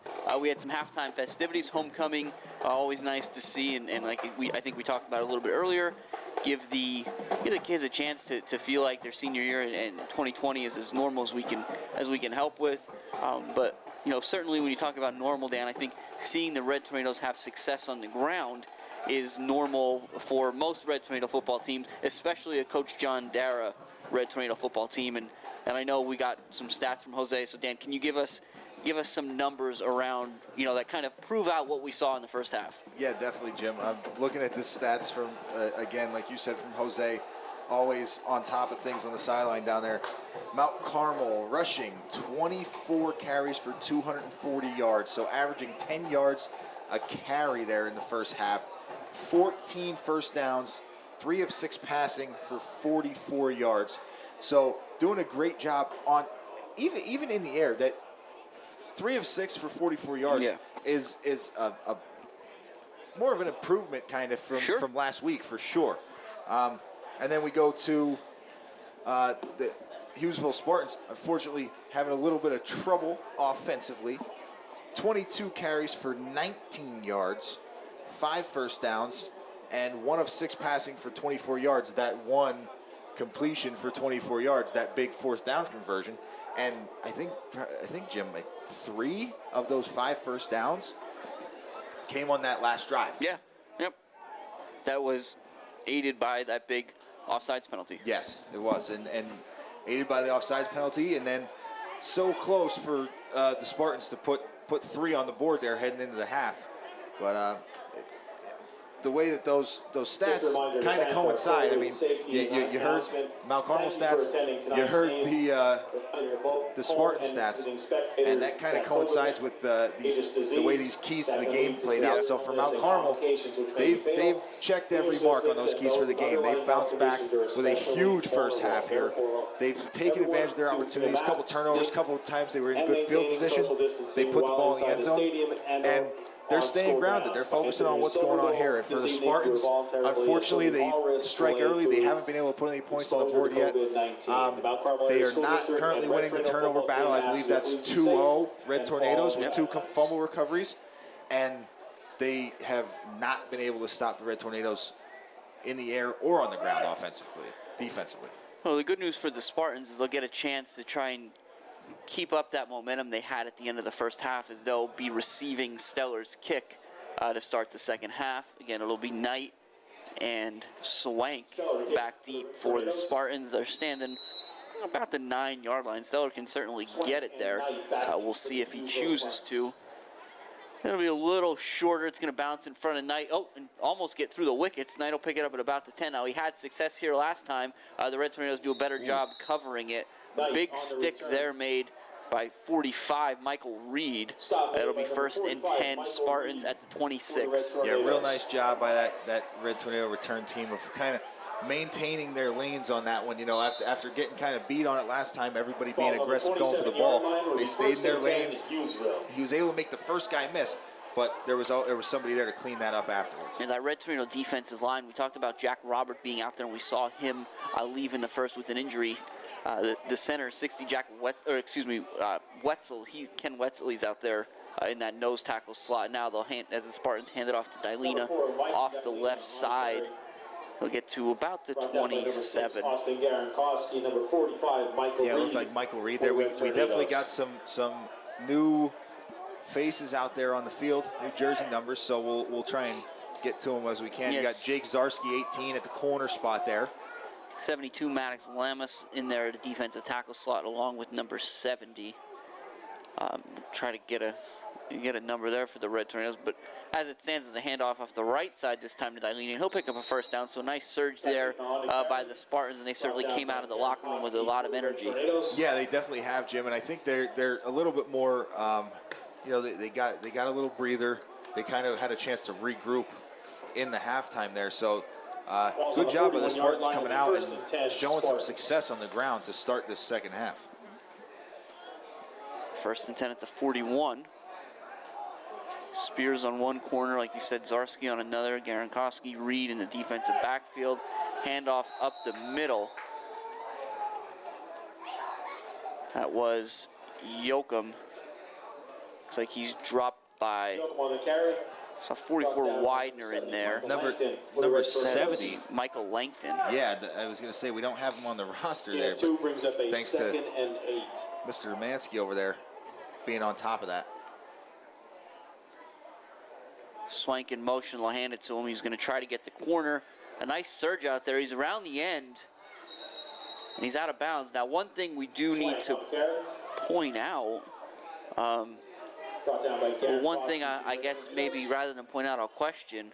Right, here we go. While he's out of bounds and a first down, the Red Tornadoes will start the second quarter, or the second half in the mercy rule. Yeah, so we will have a running clock in these 2 quarters. Correct, and yeah, that's gonna, you see a lot of the feature backs and linebackers for the Red Tornadoes on the sideline here, but they're doing what they can to support their guys in there, filling their spots and being ready to be called on if that ever, it ever comes to it. Yeah, they hand it off to Swank on the left side there. He's got nowhere to go, but I see it looks like number 32, Ashton Bruchette, is in there for the Red Tornadoes as well. I think Ashton may have been the one we missed earlier, Dan. I think we got everybody recognized at this point on the Mount Carmel side. Yeah.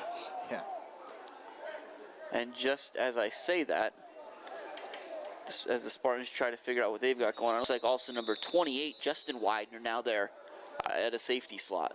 Okay, yeah, we got a lot of new faces in there, new names. Procedure penalty indicated against Hughesville. Hoping for the same result, Sure. For the Red Tornadoes. Defense have been very successful up to this point. Yeah, and So they're unfortunately, hoping to continue that. yeah, and unfortunately for the Spartans, there was an illegal motion penalty as they tried to kind of get their offense just right. It'll bring up 2nd and 15, take the ball back to about the 48-yard line. And it's a handoff to the up man, and that's number 19, and he's in the open field. That's 19, Aiden Bartlett. He's dropped by Spears, but not before he gets inside the 20, so Bartlett's going to make the touchdown-saving tackle there, as Bartlett had the seam, and he was behind all the Red Tornado defenders. He's down to, we'll see where they marked the ball, at about the 17-yard line. Yeah, it's a great run by Bartlett there. Nice job, but again, nice effort play there by Spears, just being able to run that one down. Like you said, the touchdown-saving tackle there in the end.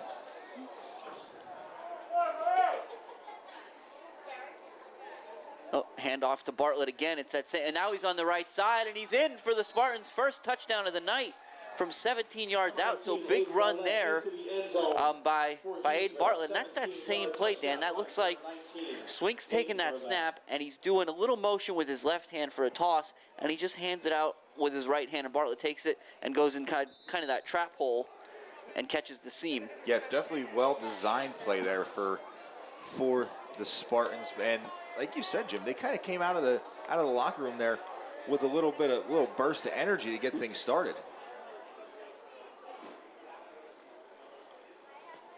And the kick is up and good.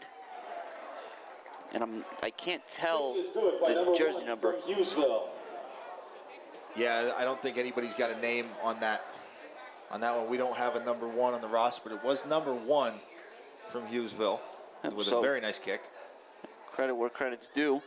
Step in and drive that through. 7 minutes, 56 seconds. We're under 8 minutes left here in the third quarter. The Spartans took the initial kick of the second half and drove down the field, did everything you could ask for them and more. Put 7 points on the board, and it's 42-7 Mount Carmel. Yeah, Jim, the Spartans definitely did a nice job there of kind of just answering the bell. You come out, you get the ball to start the second half. You want to have something positive to get started. Sure. Get a little bit of momentum on your side to start the second half, and they did just that with a really, really good, tough run game to start this second half off that first drive. Looks like Zarski and Farinato, I think. Farinato back deep. It's going to be a low kick. It's going to get through the first row. Farinato's going to pick it up Now he's up the sideline. He picked it up around the Spartans kick, 20-yard line or so. Mike Farinata. Get up outside the 35. They'll say he's out of bounds at the 37. So it'll be 1st and 10 Red Tornadoes from there. Yeah, we'll see. Again, going to have some more different guys in here on the offensive side of the ball, too, for the Red Tornadoes. As you can see, we got Garen Koski out there. We talked about him on the defensive side of the ball. Zarski. Michael Reed in the backfield there. Widener, 28. Yep. Spears. Spears looks like he's going in at the quarterback spot there. So he'll take the snap. He's going to hand it to Reed off the right side, and Reed will power through. He'll get out to the 40, so give him a gain of 3 on the play. Yeah, Jim, Michael Reed, a tough runner in there. Former Coltmont Cougar. Like to give a shout out to all the Coltmont Cougars teams going to be playing in South Williamsport this Sunday. Wish them a best of luck, and a little shout out to those guys if they're tuning in, if they're watching along. Can't wait to be calling these games for our future Red Tornadoes, those Coltmont Cougars out there. Those feeder programs, as we see, it's a handoff to Zarski off the left side, and he'll pick his way. He'll pick up a 1st down, so a good run there by Zarski out across the 45. Give him the 48 really for the 1st down. But yeah, you're right, Dan. And those midget football programs are so important, just as feeder programs, and really those coaches. And I give a lot of credit to really all the youth coaches around here. It's hard enough in a regular season, and then you start throwing in some of the COVID stuff. Yeah. Just working through that, keeping the kids engaged. It's really a testament to their commitment to the kids, the families, the communities. So always fortunate to have those, and just keep doing great work, guys. And we're always rooting for you. Spears will keep this one himself, and he's in a nice little gap there. So the Spartans rip at the ball. Spears does a good job of hanging on to it. It'll get to the 45. It's going to bring up 2nd and 2. Jim, it's funny. You see with the way the game's been going so far. This is one of those situations where if you're playing in a Madden, you're playing some video games. You turn that strip ball aggressive. That's how you want to do the coaching adjustments there. So you got the defensive guys for the Spartans going aggressively at the ball, trying to pull it out, because they need a spark at this point. Big start to the half, like to keep the ball rolling in their own direction. The Red Tornadoes aren't having it. We'll get a motion penalty there against the Red Tornadoes. Dan, I don't want to do this to you, but I've seen you play Madden. First of all, anything you do on rookie level isn't necessarily applicable. And second of all, you can't quit every time you're down by a couple scores. So I get where you're coming from, but at the same time, maybe leave the Madden analogies out of it. Well, I mean, listen, it's not hard when you play the older Madden games with the Bills. It's Zarski again off the left side. He fights hard. He'll get back to the initial line of scrimmage to the initial 2nd down play. So it'll be 3rd and 2 now for Mount Carmel. 5 minutes left in the 3rd quarter with that 42-7 lead over the Spartans. Yeah, and Jim, we talk about how these feeder programs and this young Red Tornado team, they just breed tough runners. You got some not so big guys out there that fight for every yard they get. Zarski, Spears, Reed, they're not big guys by any means, but they fight for what they're getting. And Spears picks up the 1st down. They're almost right on cue, Dan, and showcases some of that toughness. So he'll get the 1st down, and he'll earn it. Took a couple big shots there, but kept on moving forward, and the Red Tornadoes will have a new set of downs for his effort. That is definitely one thing. Although the Red Tornadoes don't have a whole lot of guys suited up this week because of injuries and other situations, there's no shortness of toughness out in that field. 1st and 10 from the 40. Spears takes the snap, and he'll give this one to Reed. And Reed will pick up maybe 3. Nice job there by the Spartans. Looks like Yoakum's in there. Number 53. Cole Dyer in there as well, as this Spartan team doesn't really show any signs of wear or tear. No, these guys keep fighting defensively, and they're going to keep trotting those guys out there to try and get a stop. Because up to this point, they have not been able to keep the Red Tornado offense out of the end zone. Spears gives it to Zarski on the inside. Zarski does a nice job Zarski with the carry. of cutting across the grain as he sees the opening and fighting for a couple extra yards there. It's going to bring up 3rd and short again. Maybe a little more than short. It's about a 3rd and 4. Yeah, Zarski did a real nice job of getting up in that seam there and fighting for that extra yard at the end to bring this to be a 3rd and 3, 3rd and 4, but a 3rd and manageable. Sure. On schedule, if you will. Yes.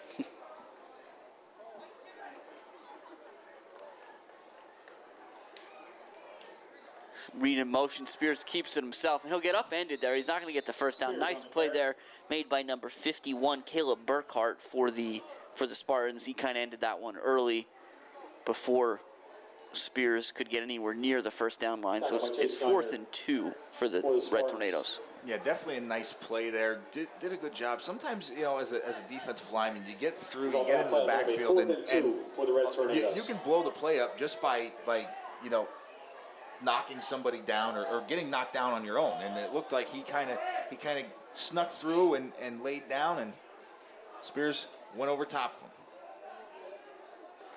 Spears will keep this one again. He picks his way. He's going to be close to the first down. Very Forward close. progress should give it to him. If you look at the official closest to us, he's just on the other side of the 30-yard line. And the chains are moving, so Yes, great sir. job there by Spears to pick up, the second first down in the drive in a similar situation. 1st and 10, Mount Carmel at the 29. And again, Jim, Spears earned that one. You see his jersey's all ruffled up. He worked hard to get that 2.5 yards that he needed on that 4th and 2. With great job just fighting his way through. And this will be Reed off the right side. He cuts inside, puts his head down, and fights inside the 25, down to the 23. Gain of about 7. We'll make it a 2nd and 3. Yeah, Jim, we got a lot of guys out there just working hard. This offensive line and those tight ends continue to fight, and that's just the mark of an unselfish team. Those tight ends, those offensive line, in a game like this, not really going to be throwing the ball too often, and so they know that they're just out there basically as glorified blockers. Those tight ends especially. And they keep working hard for their guys in there. Zarski does a nice job there bouncing it out. He does his best to kind of catch the corner. Too many white jerseys there. He makes the initial guy miss, but Swank will drop him for a loss of a yard. But Dan, I know where you're getting at. Go ahead, give those guys some credit. Yeah, it looks like we talked about Garen Koski on this right side here. We've also got Ashton Burchett out there on that left tight end, number 32. Doing a real nice job, and I know we've talked about him. That got number 70 out there, Langton out on the offensive line, along with the other guys that have been shuffled in and out of there throughout the game, all doing a great job. That's a handoff to Zarski again. He'll get inside, pick up a yard. It'll bring up 4th and 5 as the 3rd quarter quickly draws to a close, courtesy of the mercy rule. So after 3 quarters played, we have the Red Tornadoes on top of the visiting Hughesville Spartans, 42-7. Yeah, and Jim, we're going to see the Red Tornadoes again. They were able to convert on their last 4th down play. See what they decide to go to on this one. Now, we talked about it. They're 6 of 6 on offensive drives so far coming into this one. So obviously this offense that's in there right now wants to be able to continue that success, put some more points up on the board. But you got to credit the Hughesville defense. They've been bending a little bit, but they haven't broken yet in this second half. No, and we talked about Coach Dara's effort tonight to keep guys shuffling in and out. One guy that's not shuffling in and out right now is number 60, Kenny Wetzel. We talked about him as soon as Wetzel was playing, or he was doing the snapping. He was starting at center today, and as soon as Robert went out, he then went and played nose tackle as well. So, you kind of understand where Coach Dara is coming from here. Let's get him as many reps as we can. Yeah, for sure. That's a very, especially center's kind of a very particular position. Yeah, it is. Out of a shotgun. Exactly, and that's the thing. Just finally going back to this shotgun in week 3 here, after being under center most of the beginning of the season, it's definitely good to just keep getting him reps and not have too many different centers in there. So they're going to give that one to Spears. And he does, and I didn't think he had it initially. I understood the call and why you would take that route, but it looked like he was going to be stopped short. But second, third, fourth effort, whatever you want to call it, again, he's just earning those first downs left and right. Absolutely, it's another one of those situations. It's just an effort play from Spears. They almost got that Hughesville defensive line to jump on the hard count, but they still had the play ran in there. They didn't have to use a timeout, and good job by Spears just getting that first. Spears, a little trouble with the snap there. He does a nice job picking it back up. One. Yeah, he'll lose a few back to the 21 is where they'll mark it. So somewhat of a favorable spot, I think. That's all right. Yeah, right. No complaints here. It'll make it 2nd and 12. You've got, and we keep talking about how tough these kids are. You see Spears gets up there, kind of hobbling around a little bit. Somebody yells for Feliciano. He gets his helmet on. He starts running on the field, and Spears waves him off. He says, "You're not taking my reps away from me." So that's a tough kid out there. We just hope he's all right. And I think the biggest thing there is as Spears sends Reed in motion, he hands it inside to Tazarski, who's finally got a little space, does a nice job, gets down around the 10, right at the 10. They'll mark him down. And that was on 3rd and 11, so it'll still be 4th down. But 4th and very short. This is going to be their shortest one so far. The 3rd one on this drive, but definitely the shortest. Excuse me, it'll be 3rd down. Oh, well then. See, you can't say when I say, you got to be the one to check me. Wow. I just usually think you're on top of things, Jim. Spears give you too much credit, I guess. You do. Speaking of credit, UNB Bank, tonight's sponsor. Don't forget. Thank you, your good friends at UNB, where you can get your complete banking services. That'll be for the whole family, right? That'll be Michael Reed up the middle, and he will pick up the first down. So it'll be 1st and goal now for the Red Tornadoes from the 8. As the clock approaches 9.5 left in this one, the Red Tornadoes on top, 42-7. And we'll see now, Jim, kind of where the Red Tornadoes decide to go. It's been a heavy dose of Zarski, Spears, and Reed, but you've also got that fullback in there who hasn't had a carry on this specific drive. Widener, excuse me. Yeah, Widener, and that's a play that works out pretty well down here in short yardage situations. So we'll see if they decide to let him have his chance here. Ball be spotted on the 6-yard line. It'll be 2nd and goal for the Red Tornadoes. Down to the 6. Again, as we start moving towards here, Dan, we look down on the sideline. You see a lot of Red Tornadoes in jerseys, in coats. Yep.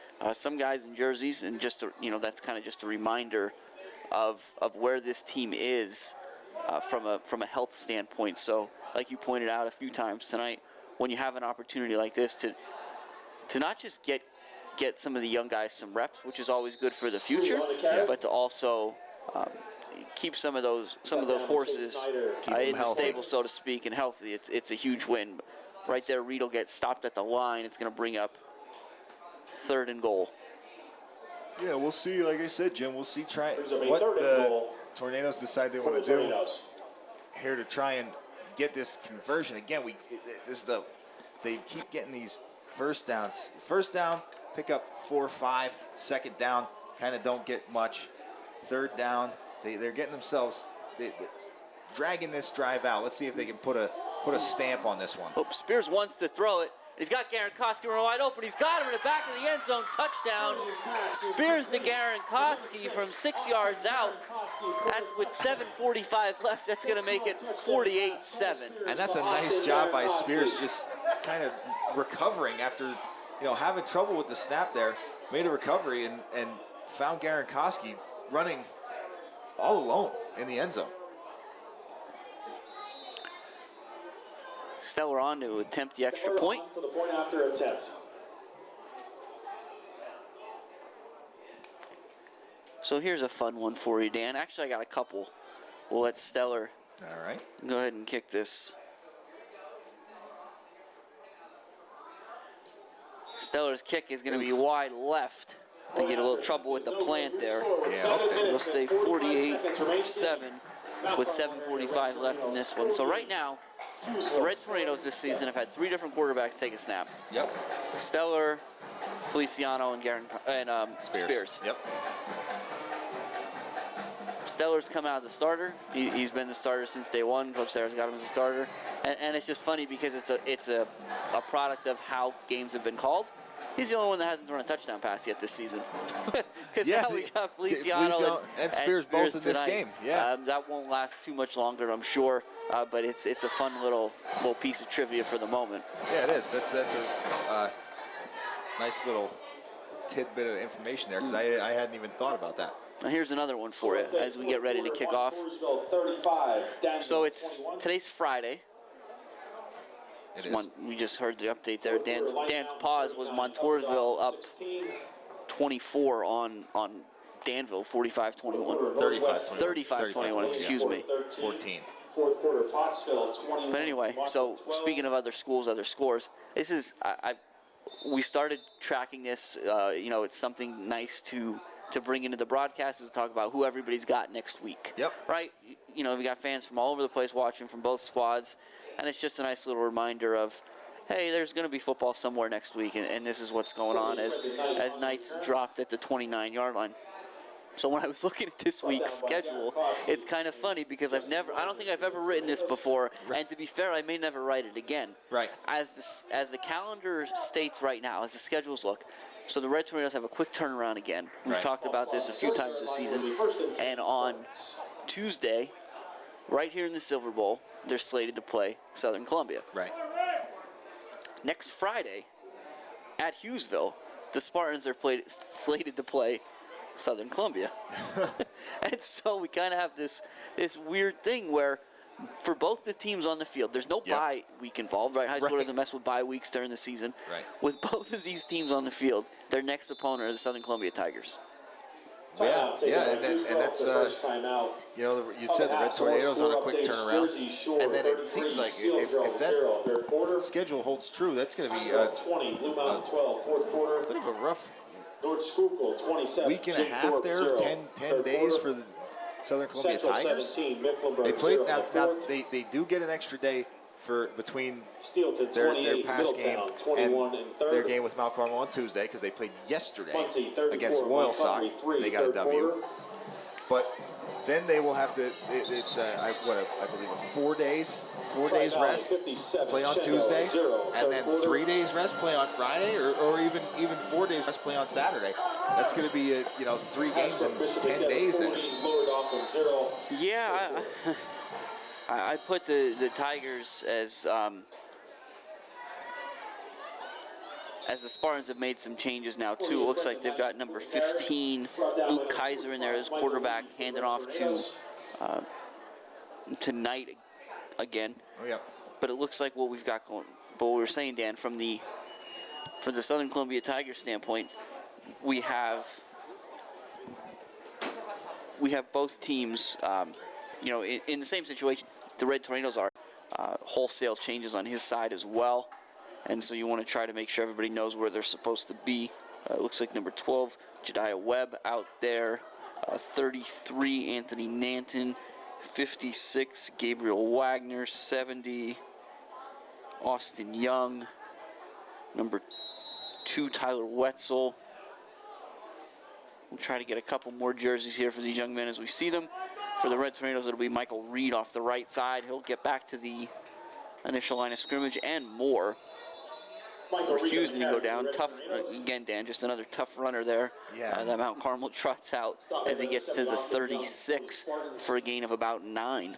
Yeah, and that they just keep that pile moving. Everybody keeps pushing. They did a really nice job there for Reed and that entire offensive line. Because after he got stacked up there, they kind of got behind and just decided to give them a good push and kept them moving forward. Number 5, Levi Bittler, in for the Spartans. Reed in motion will be snapped to Spears. It looks like it caught Spears off guard a little bit. Yeah. But he did a nice job of recovering and picked up 2 to the 35. I'm or wondering, 25, Jim, if that was supposed to be one of those direct snaps that we talked about to the up back there, because Spears definitely didn't look like he was ready for that one. 68, Robert Fennell for the Spartans out there. Gain of 1 brings up a 3rd and 5. Number 12 coming in here for that defensive end spot. Yep, number 12, Jediah Webb. Oh, He's kind of been in and out a little bit here. 3rd and 5. It's a handoff to Zarski, and he gets up in the alley. He's picking his way, does a nice job getting a first down, and he's running through arm tackles. Tough run there by 18 all the way down inside the 10.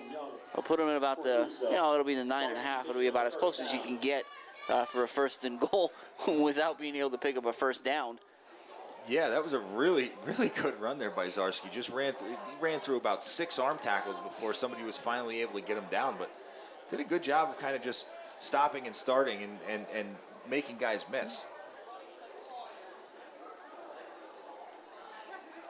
Spears will give this one to Reed off the right side. He puts his head down and he'll power through down to the 5. The 4. And Jim, that's one thing that you definitely notice when when Michael Reed is about to get to some contact there. He's not looking to make anybody miss. You see that head tuck and those shoulders drop, and he's just trying to keep moving forward. And whoever's trying to tackle him, he wants to put them on their back. 2:35 left here at the Silverbowl. The Red Tornadoes on top, 48-7. And what's been really a dominant performance tonight, which they desperately needed, bouncing back after the loss at Bloomsbury. This is Michael Reed off the right side, and Dan, you're right, he does put his head down. It'll slow him up enough where he doesn't get in. So that's going to bring up 3rd and goal now from the, what is that, about the 3. Yeah, but Jim, you're exactly right. This is, I said it a bunch of times tonight. This is exactly what the doctor ordered for these Red Tornadoes. This is the medicine that they needed after that tough game last week against the Panthers. And it's Reed again off the right side. He's in.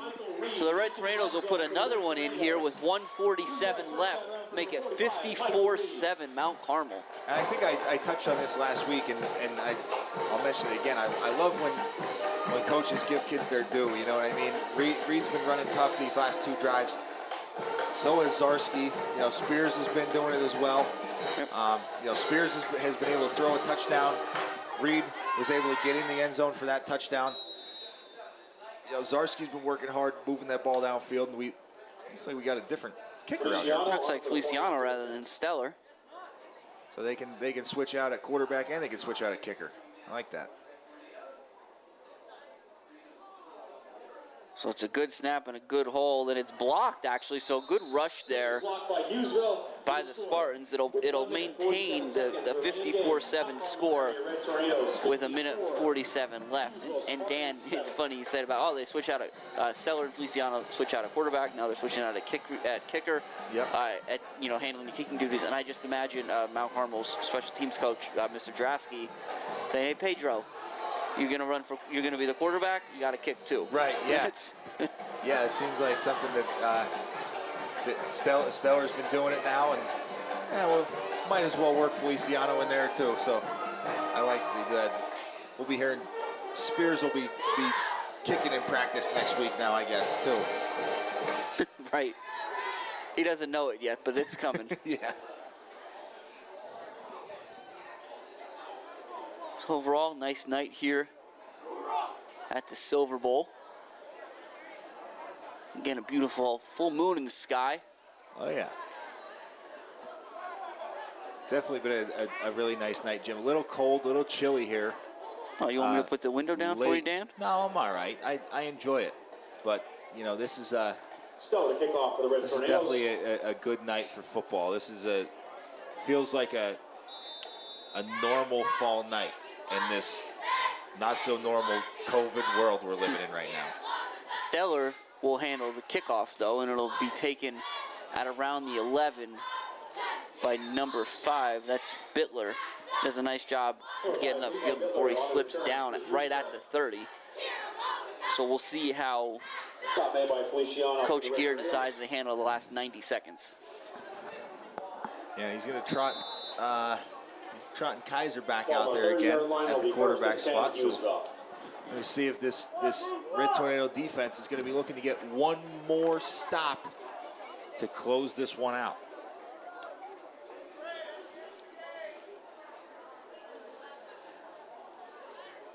Kaiser's going to throw it. He rolls out to his right, and he had Bittler open. We'll see if they give him the catch. Kaiser's pass complete. to number They 5. do. So Bittler's wide open back there. Yeah. Nice pitch and catch out to the 47-yard line. Spartans. Gain of 17 on that one. Yeah, really nice job there of Kaiser getting out to Bittler. And unfortunately, the throw was just a little too low, and ground was a little dewy there. So Bittler slipped down because there was no one behind him. See if they let Kaiser throw it again. It'll be a handoff. That's number 6, Chaz Neidig off the left side, and he's got nowhere to go. We're now under 40 seconds here. I'm trying to look at the play clock, Dan. We don't need to snap it again. We'll see if the Spartans opt to run one more play. I think they'll try and get one more out here. Maybe let Kaiser throw it again to end the game. You know, had a nice completion there on the last one. Brings up a Maybe second let him and put it in 10 the air for one more Hughesville. time before this one's over. Bring the Spartans to the line one more time. Wing formation with a single receiver to the left. We'll hand it off on that reverse to number 13, Johnny Harding. Will take a big shot from Michael Reed right at the first down marker. And that's how this hard-fought game is going to end. The big stick from a Red Tornado. And they're going to walk out of here 2-1 thanks to a pretty strong response in what amounts to a 54-7 victory.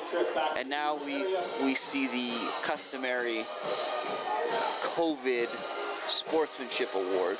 COVID sportsmanship here, as the teams will step out and just kind of wave to one another in respect of social distancing. But I think, again, so Dan, the big thing, couple things I want to just focus on here tonight. So you said it at the outset, the Red Tornadoes were going to go back to the shotgun double wing, right, and try to work through some of that.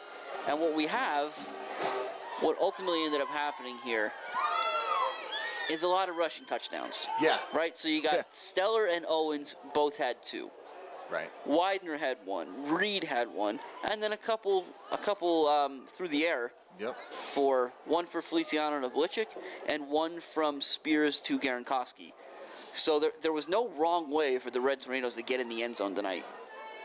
Yeah. I mean, this seemed like a statement game, statement win for the Red Tornadoes. You know, coming out, we talked about it. They struggled last week. It's hard. You don't want to be too blunt, but I'm not going to beat around the bush. They struggled last week offensively, moving the ball. They didn't have a whole lot of success in the air or on the ground. And coming out this week, people have a lot of questions, Jim. And you know, people talk around us. People talk to us about football and stuff like that. Ask us our opinions. There are a lot of people asking, what do they have to do? What do they need to do? And I think Coach Dara answered all those questions, in this Tornado offense kind of silenced the doubters this week with a huge win, coming out and making a statement. Yeah, I mean, I think when you're, as corny and maybe as simple as it sounds, when there are questions, you have to provide answers. Right. That's really what it comes down to. I think there's still questions. Yeah. And nothing that Mount Carmel could have really answered tonight, other than by performing well and coming through and staying healthy, right? I mean, the loss of Robert is significant, and you certainly wish him well and that he's back as soon as possible. The Red Tornadoes get themselves another week for guys like Nestico and Kelly to get healthy as well. It was good to bring. Yeah, Dan's giving me He's showing me 4 fingers here. He's right. We don't necessarily get a week right now. Looks like we're at 4 days. Yeah. To get healthy again. But you take what you can get at this point. I guess every day helps. And you got this in a game like today. You get to showcase some of the younger guys as well. It looks like, Dan, we got some stats from Jose. So you want to go ahead and give those out? Yeah. So we want to talk about the points that we put up. Tonight, 50 plus points. But we also want to talk about the yardage totals. We said we had success in the air and on the ground. So for the Red Tornadoes, 48 carries for 336 yards, 4 of 7 passing for 50 yards, and you said five rushing, 2 receiving touchdowns. So, or 4 and 2.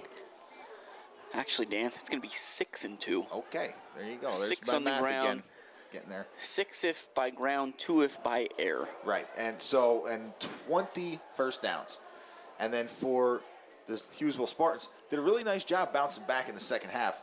Ended the game 34 carries for 106 yards, 2 of 8 passing for 41.